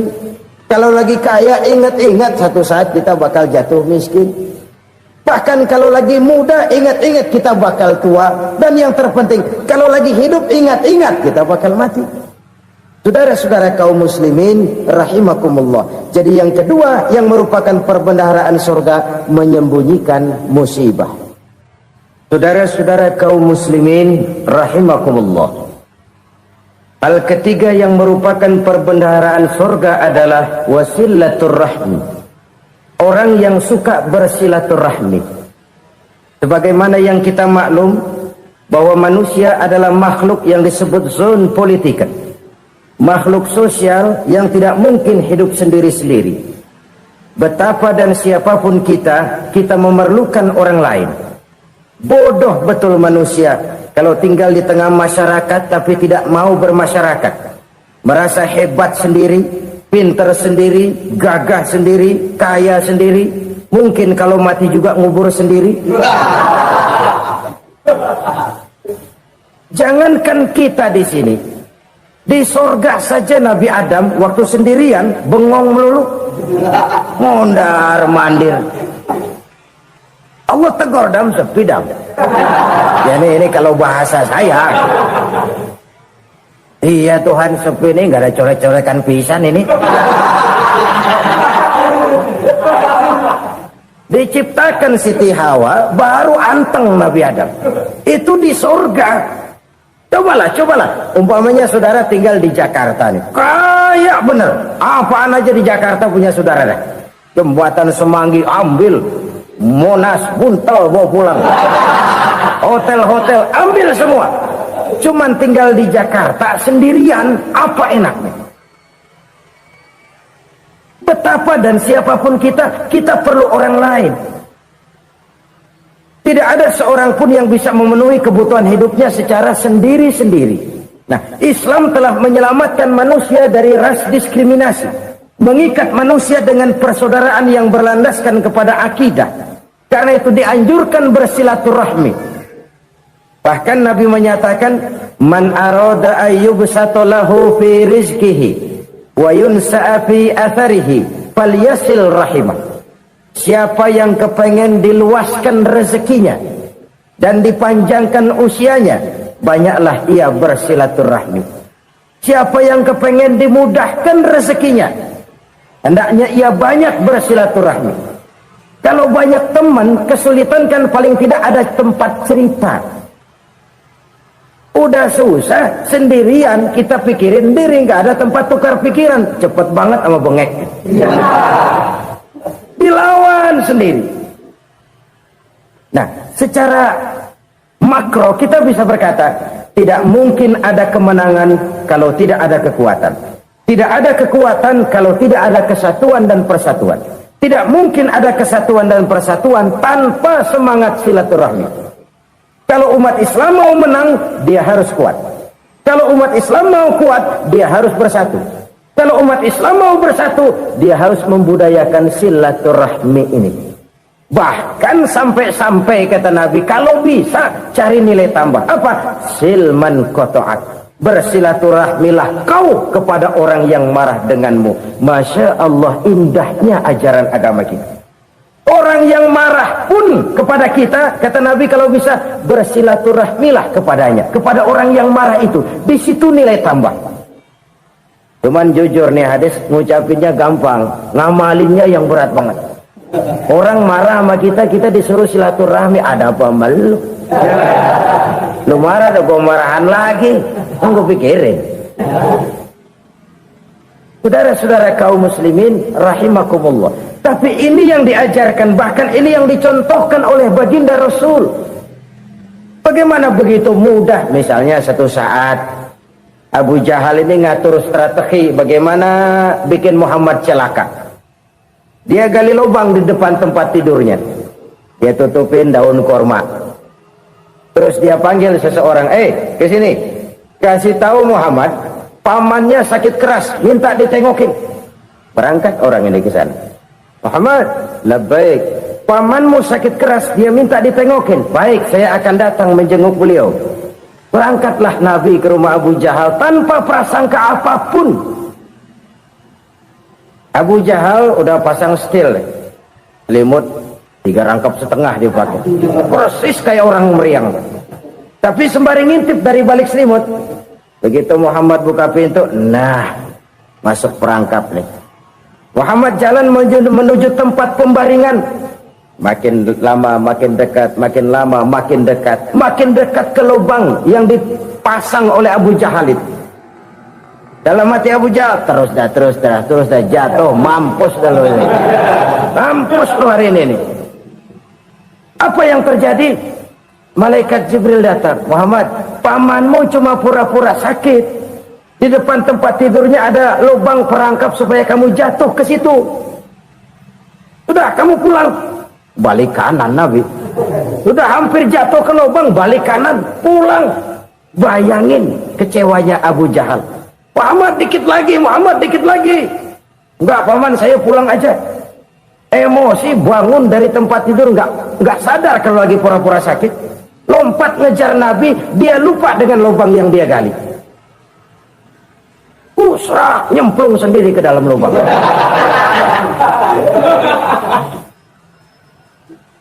Nabi terus berlalu. Ini terjadi keanehan. Jatuh ke lubang yang dia gali itu sebenarnya nggak terlalu dalam ya, antara 3-4 meteran lah. Tolong saya jatuh ke lubang ini. Datanglah pelayan-pelayannya itu. Angkat saya dari sini. Ngulurin tambang. Satu gulung belum juga nyampe itu tambang. Kurang, beli lagi ke warung. Sambung, ulur lagi, nggak juga bisa sampai. Wah ini kerjaan Muhammad ini. Tolong siapa salah seorang kamu ke rumah Muhammad, kasih tahu encangnya kecebur.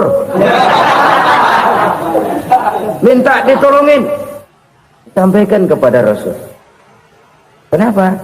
Pamanmu jatuh ke lubang, Muhammad minta tolong diangkatin. Tambang udah nyambung-nyambung nggak nyampe juga. Ya, nanti saya datang saya tolong. Coba. Nyata-nyata orang berniat jahat mau mencelakakan dia. Datang dia menolong. Ini yang disebut air tuba dibalas air susu ya ini. Bukan sebaliknya. Air tuba dibalas air susu. Paman, kecebur ya? Iya Muhammad, tolongin. Pegang tangan saya.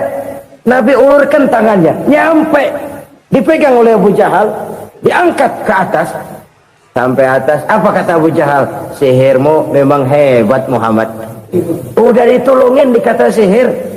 Yang enak kita kemplang kan itu orang begitu. Urusan apa? Tapi inilah akhlak. Kalau bisa kamu bersilaturahmilah dengan orang yang marah kepadamu sekalipun. Orang marah kita tetap baik. So, kalau kita berbuat baik sama orang yang memang baik, rasanya sih biasa-biasa aja. Orang baik kita baik lagi, ya draw aja, belum ada nilai tambah di situ. Baru ada nilai tambah kalau kita bisa berbuat baik kepada orang yang nyakitin kita. Itu namanya kita setingkat di atas dia.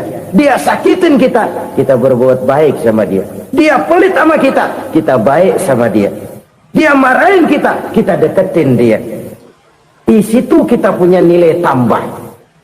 Bapak-bapak, ibu-ibu, saudara-saudara kaum muslimin rahimakumullah.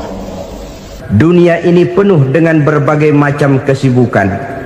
Sejak dari petani yang turun ke ladang, pedagang yang berangkat ke pasar, pelajar yang menuju sekolah, sampai kepada pegawai yang berangkat ke kantor, seluruhnya tidak lain untuk mencari sesuatu yang bernama bahagia. Setiap orang menginginkan kebahagiaan dan tidak seorang pun menginginkan kesengsaraan dalam kehidupan ini. Namun nyatanya tidak setiap orang yang ingin bahagia mengetahui jalan yang harus ditempuhnya untuk sampai kepada kebahagiaan itu. Maka pada kesempatan pertemuan kali ini saya ingin menyampaikan sebuah hadis dari junjungan kita baginda Nabi besar Muhammad sallallahu alaihi wasallam yang termuat dalam kitab Mukhtarul Ahadits An-Nabawiyah, di mana beliau bersabda, arba'un min sa'adatil mar'i. Ada 4 perkara yang merupakan tanda dari orang bahagia. Saya mau tanya, di antara saudara-saudara yang hadir di sini, apa ada yang kepengen jadi orang sengsara? Ya. Seluruhnya tentu ingin mendapatkan kebahagiaan. Maka menurut resep dari Nabi kita, tanda orang bahagia itu 4. Jadi kalau saudara ingin bahagia, harus mempunyai 4 perkara ini. Yang pertama, orang bahagia itu kata Nabi, darun wasi'un. Punya rumah biar bagus asal gede. Enak ngaturnya. Daripada sudah punya rumah kecil, adanya di pinggir kali, gubuk, kalau hujan bocor, miring lagi, kiamat. Loh, kalau gitu Islam materialis dong. Hadis ini boleh diartikan dengan makna hakiki, arti yang sebenarnya. Boleh diartikan dengan makna majazi, arti kiasan. Kalau dia diartikan dengan arti kias, maka yang dimaksud darun wasi'un ay qalbun wasi'un. Rumah yang luas tidak lain daripada hati yang lapang. Karena di situ kunci kebahagiaan yang sebenarnya. Walaupun kita cuma tinggal di petak berukuran 2 kali 3 meter, kalau hati kita luas-luas rasanya rumah itu. Tapi biar rumah kita halamannya saja puluhan ribu hektar, ada kolam renangnya, kamar tidurnya tidak lagi terhitung. Kalau hati yang menempati rumah itu sempit, maka akan terasa sempit jugalah rumah itu. Tempat bergantungnya tidak lain adalah hati. Marilah kita mencoba melihat berbagai pandangan orang tentang bahagia ini. Ada orang menyangka bahwa bahagia itu kalau dia mendapatkan harta yang sebanyak-banyaknya. Siapa yang banyak harta, dialah raja. Apa yang dia mau, seluruhnya bisa dibeli. Keamanannya, dia bisa menyewa petugas. Seluruh fasilitas untuk menyenangkan kehidupannya bisa dibeli. pendeknya hartalah segala-galanya dalam kehidupan. Sampai ada pepatah mengatakan, innad darahima fil amakini kulliha taksur rijala mahabatan wa jalala. Sesungguhnya harta, dinar, dirham, uang di mana-mana selalu bikin hebat orang yang memilikinya. Coba lihat, orang yang punya duit sama yang enggak punya duit, jangan gaya hidupnya, gaya jalannya aja lain. Wahia lisanun liman arada fasahatan, wahia silahun liman arada qitala. Uang adalah senjata yang paling ampuh bagi orang yang mau pergi perang, dan lidah yang paling fasih bagi orang yang mau bicara. Kalau bicara dengan lidah macet, cobalah bicara dengan harta, lancar. Sampai ada pepatah demikian, segalanya bisa diatur dengan harta. Maka di kalangan orang yang berpandangan semacam itu, seluruh kegiatan hidupnya hanya terfokus kepada bagaimana mengumpulkan harta yang sebanyak-banyaknya. Tidak peduli halal haram, tidak kenal sore pagi siang dan malam, tidak sempat sujud, jauh dari agama, jauh dari kehidupan yang bersifat ruhaniyah, jauh dari Allah dan sebagainya. Sampai dalam Al-Quran dikelompokkan dalam kelompok yang dinamakan lumazah. Allazi jama'a malahu wa'addadah yahsabu anna malahu akhladah. Mereka mengumpul-ngumpulkan harta sebanyak-banyaknya dan menyangka bahwa harta yang banyak itu dapat mengekalkan hidupnya, mengekalkan kekayaannya, mengekalkan kebahagiaannya. Saudara hadirin yang berbahagia, kalau pandangan hidup ini benar, artinya kalau harta memang merupakan satu-satunya hal yang dapat membuat orang bahagia, tentu di rumah mewah tidak akan pernah ada tangis derita. Tentu di satu tempat di mana fasilitas hidup serba menunjang tidak ada yang namanya penderitaan. Tapi suka dan duka, sedih dan gembira, senyum dan tawa adalah milik setiap orang, baik dia punya harta maupun dia tidak punya harta. Nyatalah bahwa harta semata-mata bukan merupakan jaminan bahwa orang akan bahagia, walaupun tanpa harta orang sulit untuk bahagia. Saya mau cerita, ada orang super kaya, namanya Aristotle Onesimus, raja tanker Yunani. Dia punya kapal tanker saja konon sampai 11 banyaknya. Punya perusahaan penerbangan yang disebut Olympic Airlines. Punya hotel di berbagai kota besar di dunia ini, sejak dari New York, London, Paris, Rome dan sebagainya. Bahkan punya pulau yang dia namakan Pulau Scorpio. Ini kan namanya sudah kaya nggak tanggung-tanggung, punya pulau. Nah, dia punya 2 orang anak, yang satu laki-laki namanya Alexander, yang satu perempuan namanya Maria Onesimus. Seluruh harapannya tertumpah kepada anak lakinya Alexander ini, yang akan meneruskan usahanya, meneruskan kekayaannya, meneruskan dinastinya. Apa yang terjadi? Ternyata anak yang dia harapkan yang bernama Alexander ini mati muda dalam kecelakaan pada waktu dia olahraga. Apa olahraganya? Namanya olahraga anak orang kaya, golongan jet set. Olahraganya olahraga pesawat terbang.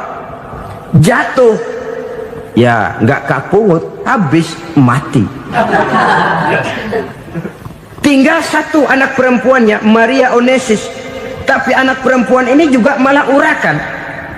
Terakhir dia pacaran, bahkan kemudian kawin sama orang Rusia. Rupanya Aristotle Onesimus ini broken. Kekayaannya yang berlimpah ruah, perusahaannya yang begitu banyak, siapa yang akan meneruskan? Siapa yang akan menggantikan? Sampai kemudian dia mengurung diri di Pulau Scorpio dan mati di sana secara mengenaskan. Seorang multi jutawan, seorang yang super kaya, mati menyendiri di pulau sepi. Ibarat kata pepatah, anak ayam mati di lumbung. Bukan kekurangan makanan, keurugan makanan. Begitu kehidupan Aristotle Onassis. Dan banyak orang-orang yang sudah demikian kaya sampai dibingungkan oleh kekayaannya sendiri. Telusurilah kehidupan David Rockefeller misalnya, Henry Ford misalnya, Adnan Khashoggi misalnya. Multi jutawan yang kadang-kadang dibuat keder oleh kekayaannya sendiri. Pantas ketika Imam Ali ditawarkan orang, "Ya Ali, kalau kepadamu disuruh pilih ilmu atau harta, kau pilih mana?" Ya jelas pilih ilmu dong. Kenapa? Pertama, ilmu kalau kita berikan kepada orang lain tambah. Tapi harta kalau kita berikan kepada orang lain kurang. Saudara punya uang 10.000, dibagi orang 5.000, jelas uang saudara berkurang. Tapi saudara punya ilmu diberikan kepada orang lain bisa, saudara pun makin mantap. Tidak lantas jadi bodoh karena ngajarin orang. Saudara bisa Fatihah lalu mengajarkan orang Fatihah. Orang bisa, saudara pun makin hafal. Tidak lantas setelah diajarin orang ilmunya hilang. Begitu datang dia minta orang, "Tolong ajarin saya Fatihah." Udah habis, nggak ada.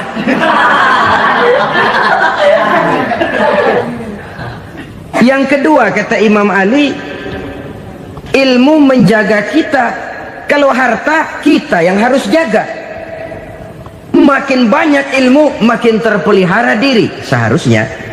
Tetapi makin banyak harta makin bingung kita jaganya. Sampai kadang-kadang kalau perlu seluruh keliling rumah dipasangi alarm. Belum cukup disewakan anjing besar-besar, pasang di depan pintu, awas anjing galak. Masih belum cukup juga cari centeng tukang-tukang kepruk jaga rumah. Masih terasa belum aman, padahal rumahnya dikelilingi tembok besar. Di balik tembok ada pintu-pintunya tebal. Di balik pintu itu terbuka masuk kamar, kamar pun ada pintunya, pintunya pun kuat. Masuk ke dalam kamar ada lemari, lemarinya pun pintunya kuat, dikunci, kuncinya pun kuat. Tapi terhadap seluruhnya yang timbul cuma sekedar was-was saja. Kesimpulannya sekali lagi, tanpa harta orang memang sulit untuk bahagia. Tapi harta semata-mata tidak merupakan jaminan orang akan bahagia. Dengan hati yang luas, itu modal utama untuk mencapai kebahagiaan hidup.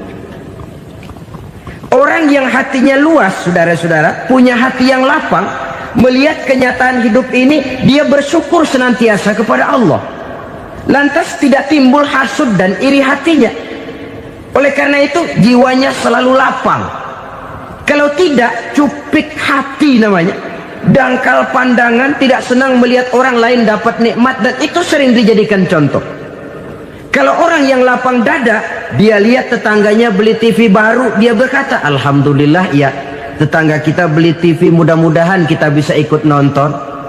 Lapang dadanya. Tapi orang yang sempit hati, lihat tetangga beli televisi, meriang. Enggak diapa-apain, meriang. Besoknya dengar tetangga beli motor, makin sakit, ke rumah sakit. Lalu di rumah sakit dengar tetangganya beli mobil, mati. Disiksa oleh perasaannya sendiri. Orang kalau hati sudah sempit dalam hidup, kemanapun dia pergi, sempit rasanya medan kehidupannya.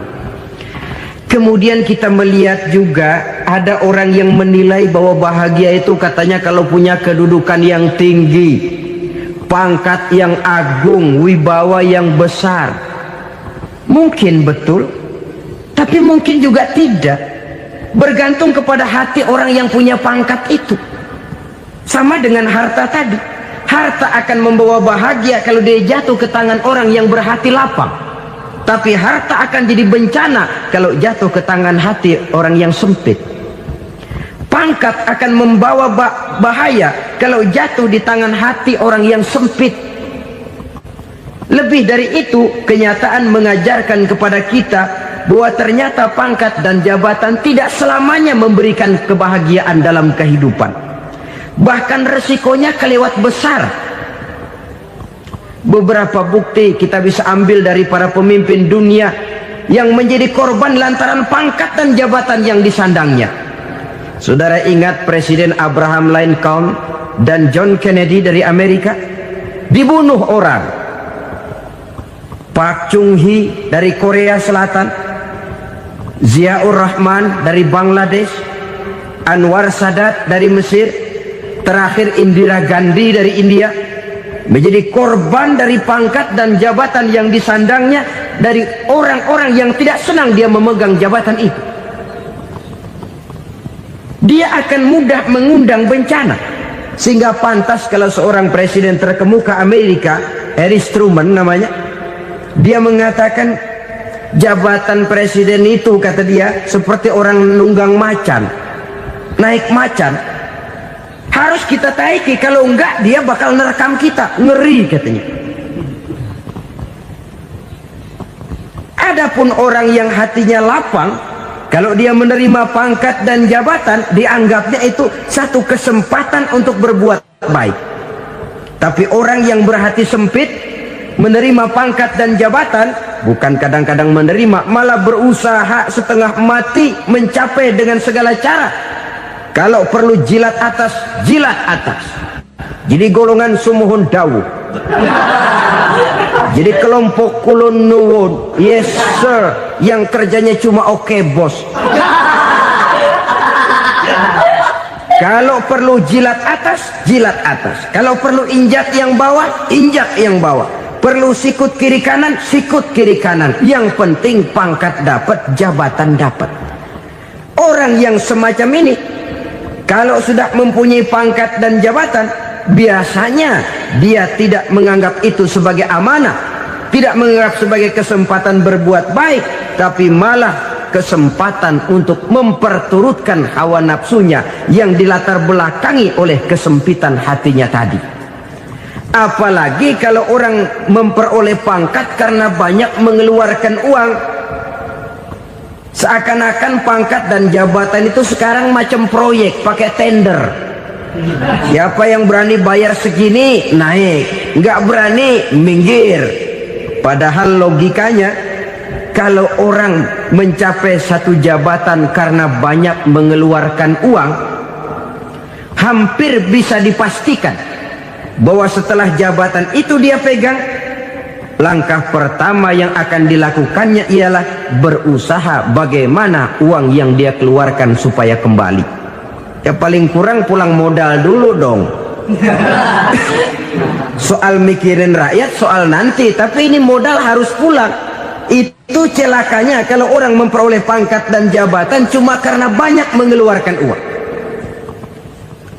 Jarang orang yang mempunyai keyakinan dan pandangan bahwa pangkat dan jabatan merupakan amanah. Jadi sekali lagi, pangkat dan jabatan mungkin saja membawa kebahagiaan kalau jatuh ke tangan orang yang berhati lapang. Tapi bisa jadi bencana kalau dia jatuh ke tangan orang yang mempunyai hati yang sempit. Dan lagi-lagi stresnya hati yang lapang. Lalu sebagian orang, saudara, ada yang berpandangan katanya bahagia itu kalau jadi orang terkenal, mempunyai popularitas, menjadi idola di kalangan remaja, di kalangan orang tua, di segala lapisan masyarakat. Padahal makin populer orang, makin terikat dia. Ya kalau macam kita ini kan nggak punya nama, nggak populer, tengah malam buta mau nongkrong di warung Tegal aman. Tapi pangkat, jabatan, kedudukan, popularitas menyebabkan kita diikat dengan berbagai macam peraturan. Cuma mandi sama ke WC saja yang nggak dikawal.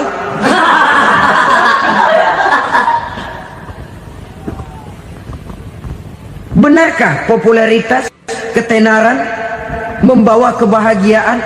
Mungkin, ya, tapi mungkin juga tidak. Kenapa? Banyak orang-orang populer yang mengakhiri hidupnya secara tragis. Kita ambil beberapa nama. Di Amerika tahun 60-an ada bintang seksi paling terkenal yang dijuluki seks bom, bom seks. Sampai sekarang jadi legenda, namanya Marilyn Monroe. Singkatan double-nya itu inisialnya MM, Marilyn Monroe. Terkenal, top, sampai dia mati tahun 62. Namanya sekarang masih saja dibicarakan orang. Kenapa dia bunuh diri? Tidak punya hartakah dia? Banyak. Kurang populerkah dia? Seluruh dunia mengenalnya. Sejak rakyat kecil sampai pejabat tinggi dia punya hubungan. Kenapa? Jenuh. Dia terlahir dalam keadaan yatim. Setelah itu tidak lama dia berangkat remaja, ibunya meninggal. Pindah dari wanita asuh ke wanita asuh sampai 12 orang ibu angkatnya.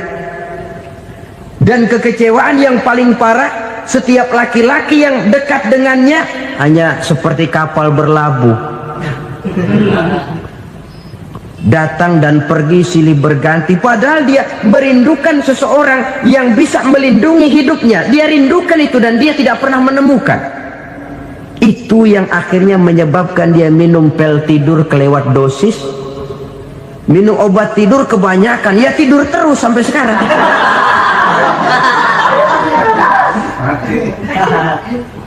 Dia mengakui, saya telah memiliki ketenaran, tapi saya tidak pernah hidup dalam ketenaran itu. Saya pandai main sandiwara, tapi saya ingin hidup dalam alam yang real sebagaimana umumnya orang. Itu yang dia rindukan. Menyusul jejak yang namanya Marilyn Monroe ini, Billie Holiday, saudara kenal tentu, di rumah sakit dirawat. Dia juga minum obat overdosis, mati lagi. Jimi Hendrix minum obat tidur overdosis kelewat batas, mati lagi. Lalu yang menghanyutkan diri di danau, Janis Joplin dan Brian Jones. Ini orang-orang populer, orang-orang terkemuka yang mengakhiri hidup secara tragis, bukan karena tidak terkenal, mungkin karena sudah saking terkenalnya. Contoh paling belakangan, Bruce Lee. Wah, ini tukang-tukang keprok tentu kenal siapa dia. Sampai sekarang pun tabir kematiannya masih merupakan misteri. Dan yang masih hidup juga menunjukkan gejala yang aneh. Michael Jackson, rumahnya di Beverly Hills itu dijaga sedemikian rupa, dan dia selalu curiga kepada setiap makanan harus steril, bersih dari segala macam kimia. Kemana dia pergi, itu tukang-tukang keprok sudah selalu menjaga dan mengawal, dan dia seakan takut menunjukkan mukanya yang asli. Hingga kalau tampil ke tengah di luar show, dia kadang memakai pakaian yang tidak menunjukkan dia yang sebenarnya, takut dikenali orang. Ternyata popularitas sering jadi momok yang meracuni kehidupan manusia. Oleh karena itu, benarlah junjungan kita pada saat beliau mengajarkan orang akan bahagia kalau dia mempunyai hati yang lapang. Nah, sekarang masalahnya untuk mendapatkan hati yang lapang, caranya bagaimana? Kita kembali kepada konsep Quran.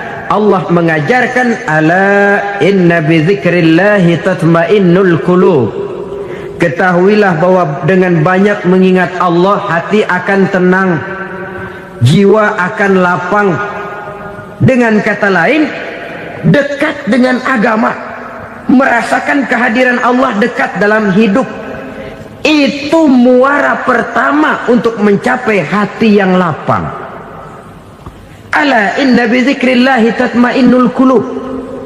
Jangan macam orang sekarang ingin mendapatkan ketenangan lalu tapak di puncak gunung, di gua-gua, di tempat sepi. Iyalah kalau nggak ada ular. Kalau tergigit ular berbisa, ketenangan belum, mati jelas itu. Islam positif untuk mendapatkan ketenangan. Ala inna bi dzikrillahi tatmainnul qulubi. Bahwa ketahuilah bahwa dengan banyak mengingat Allah, hati akan tenang, jiwa akan lapang, nuansa pikiran akan luas.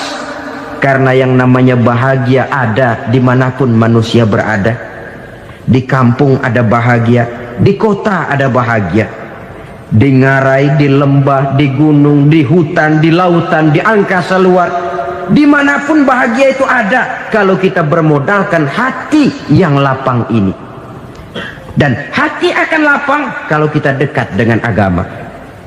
Dekat dengan harta buat sementara hati mungkin tenang, tapi ketenangan yang relatif dan temporer. Apalagi orang tiap kali tambah harta, tiap kali tambah rencana. Itu wajar. Mungkin sebelumnya saudara berpikir, kalau punya duit 5.000 enak nih. Begitu punya duit 5.000, aduh sayang kalau 10.000 aja. Tiap kali tambah harta, tiap kali lain rencana. Makin banyak rencana, makin menjauhkan kita dari yang namanya ketenangan. Padahal ketenangan merupakan unsur utama untuk mencapai bahagia. Dan ketenangan itu bermuara dalam hati manusia.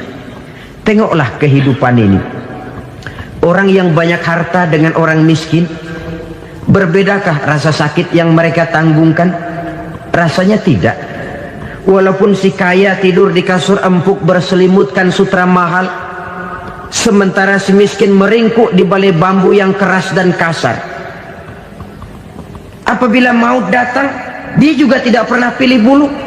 Maut datang menjemput si kaya di singgasana keemasannya, dikelilingi oleh para pengasuh, dayang dan idang serta para pengawal.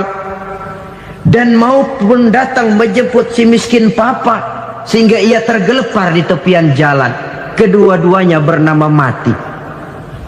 Kalau nyata bahwa sakit yang ditanggung si kaya tidak beda dengan sakit yang ditanggung si miskin, bukan harta semata yang membuat orang bahagia. Hati yang tenang, jiwa yang lapang penuh kedamaian, karena banyak berzikir dan mengingat Allah, itu merupakan modal utama untuk mencapai sesuatu yang bernama bahagia.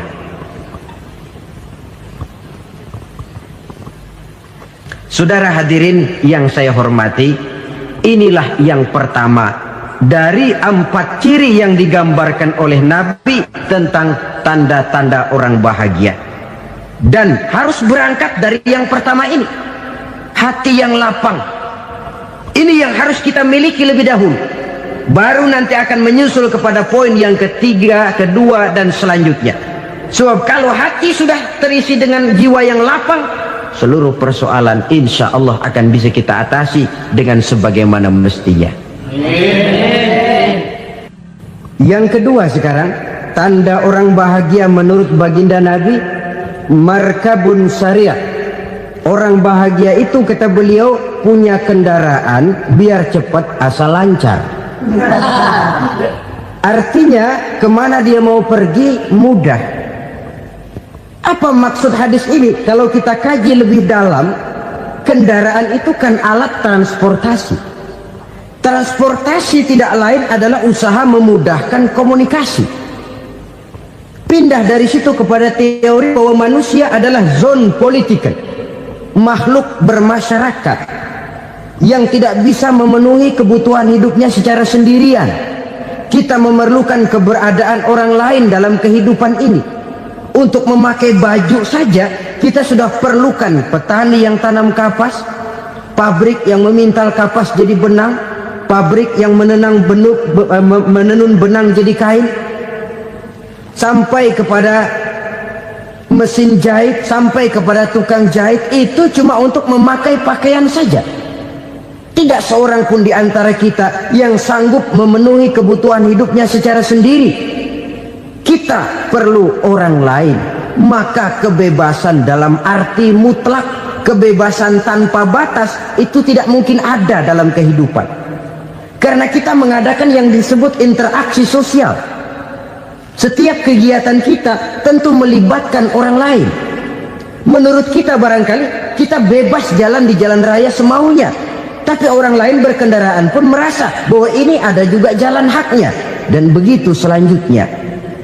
Oleh karena itu, maksud dari kendaraan yang cepat ini adalah khulata'uhu ma'as solihin. Lingkungan pergaulannya terdiri dari orang-orang soleh. Pergaulannya luas. Kemana dia pergi ada temannya.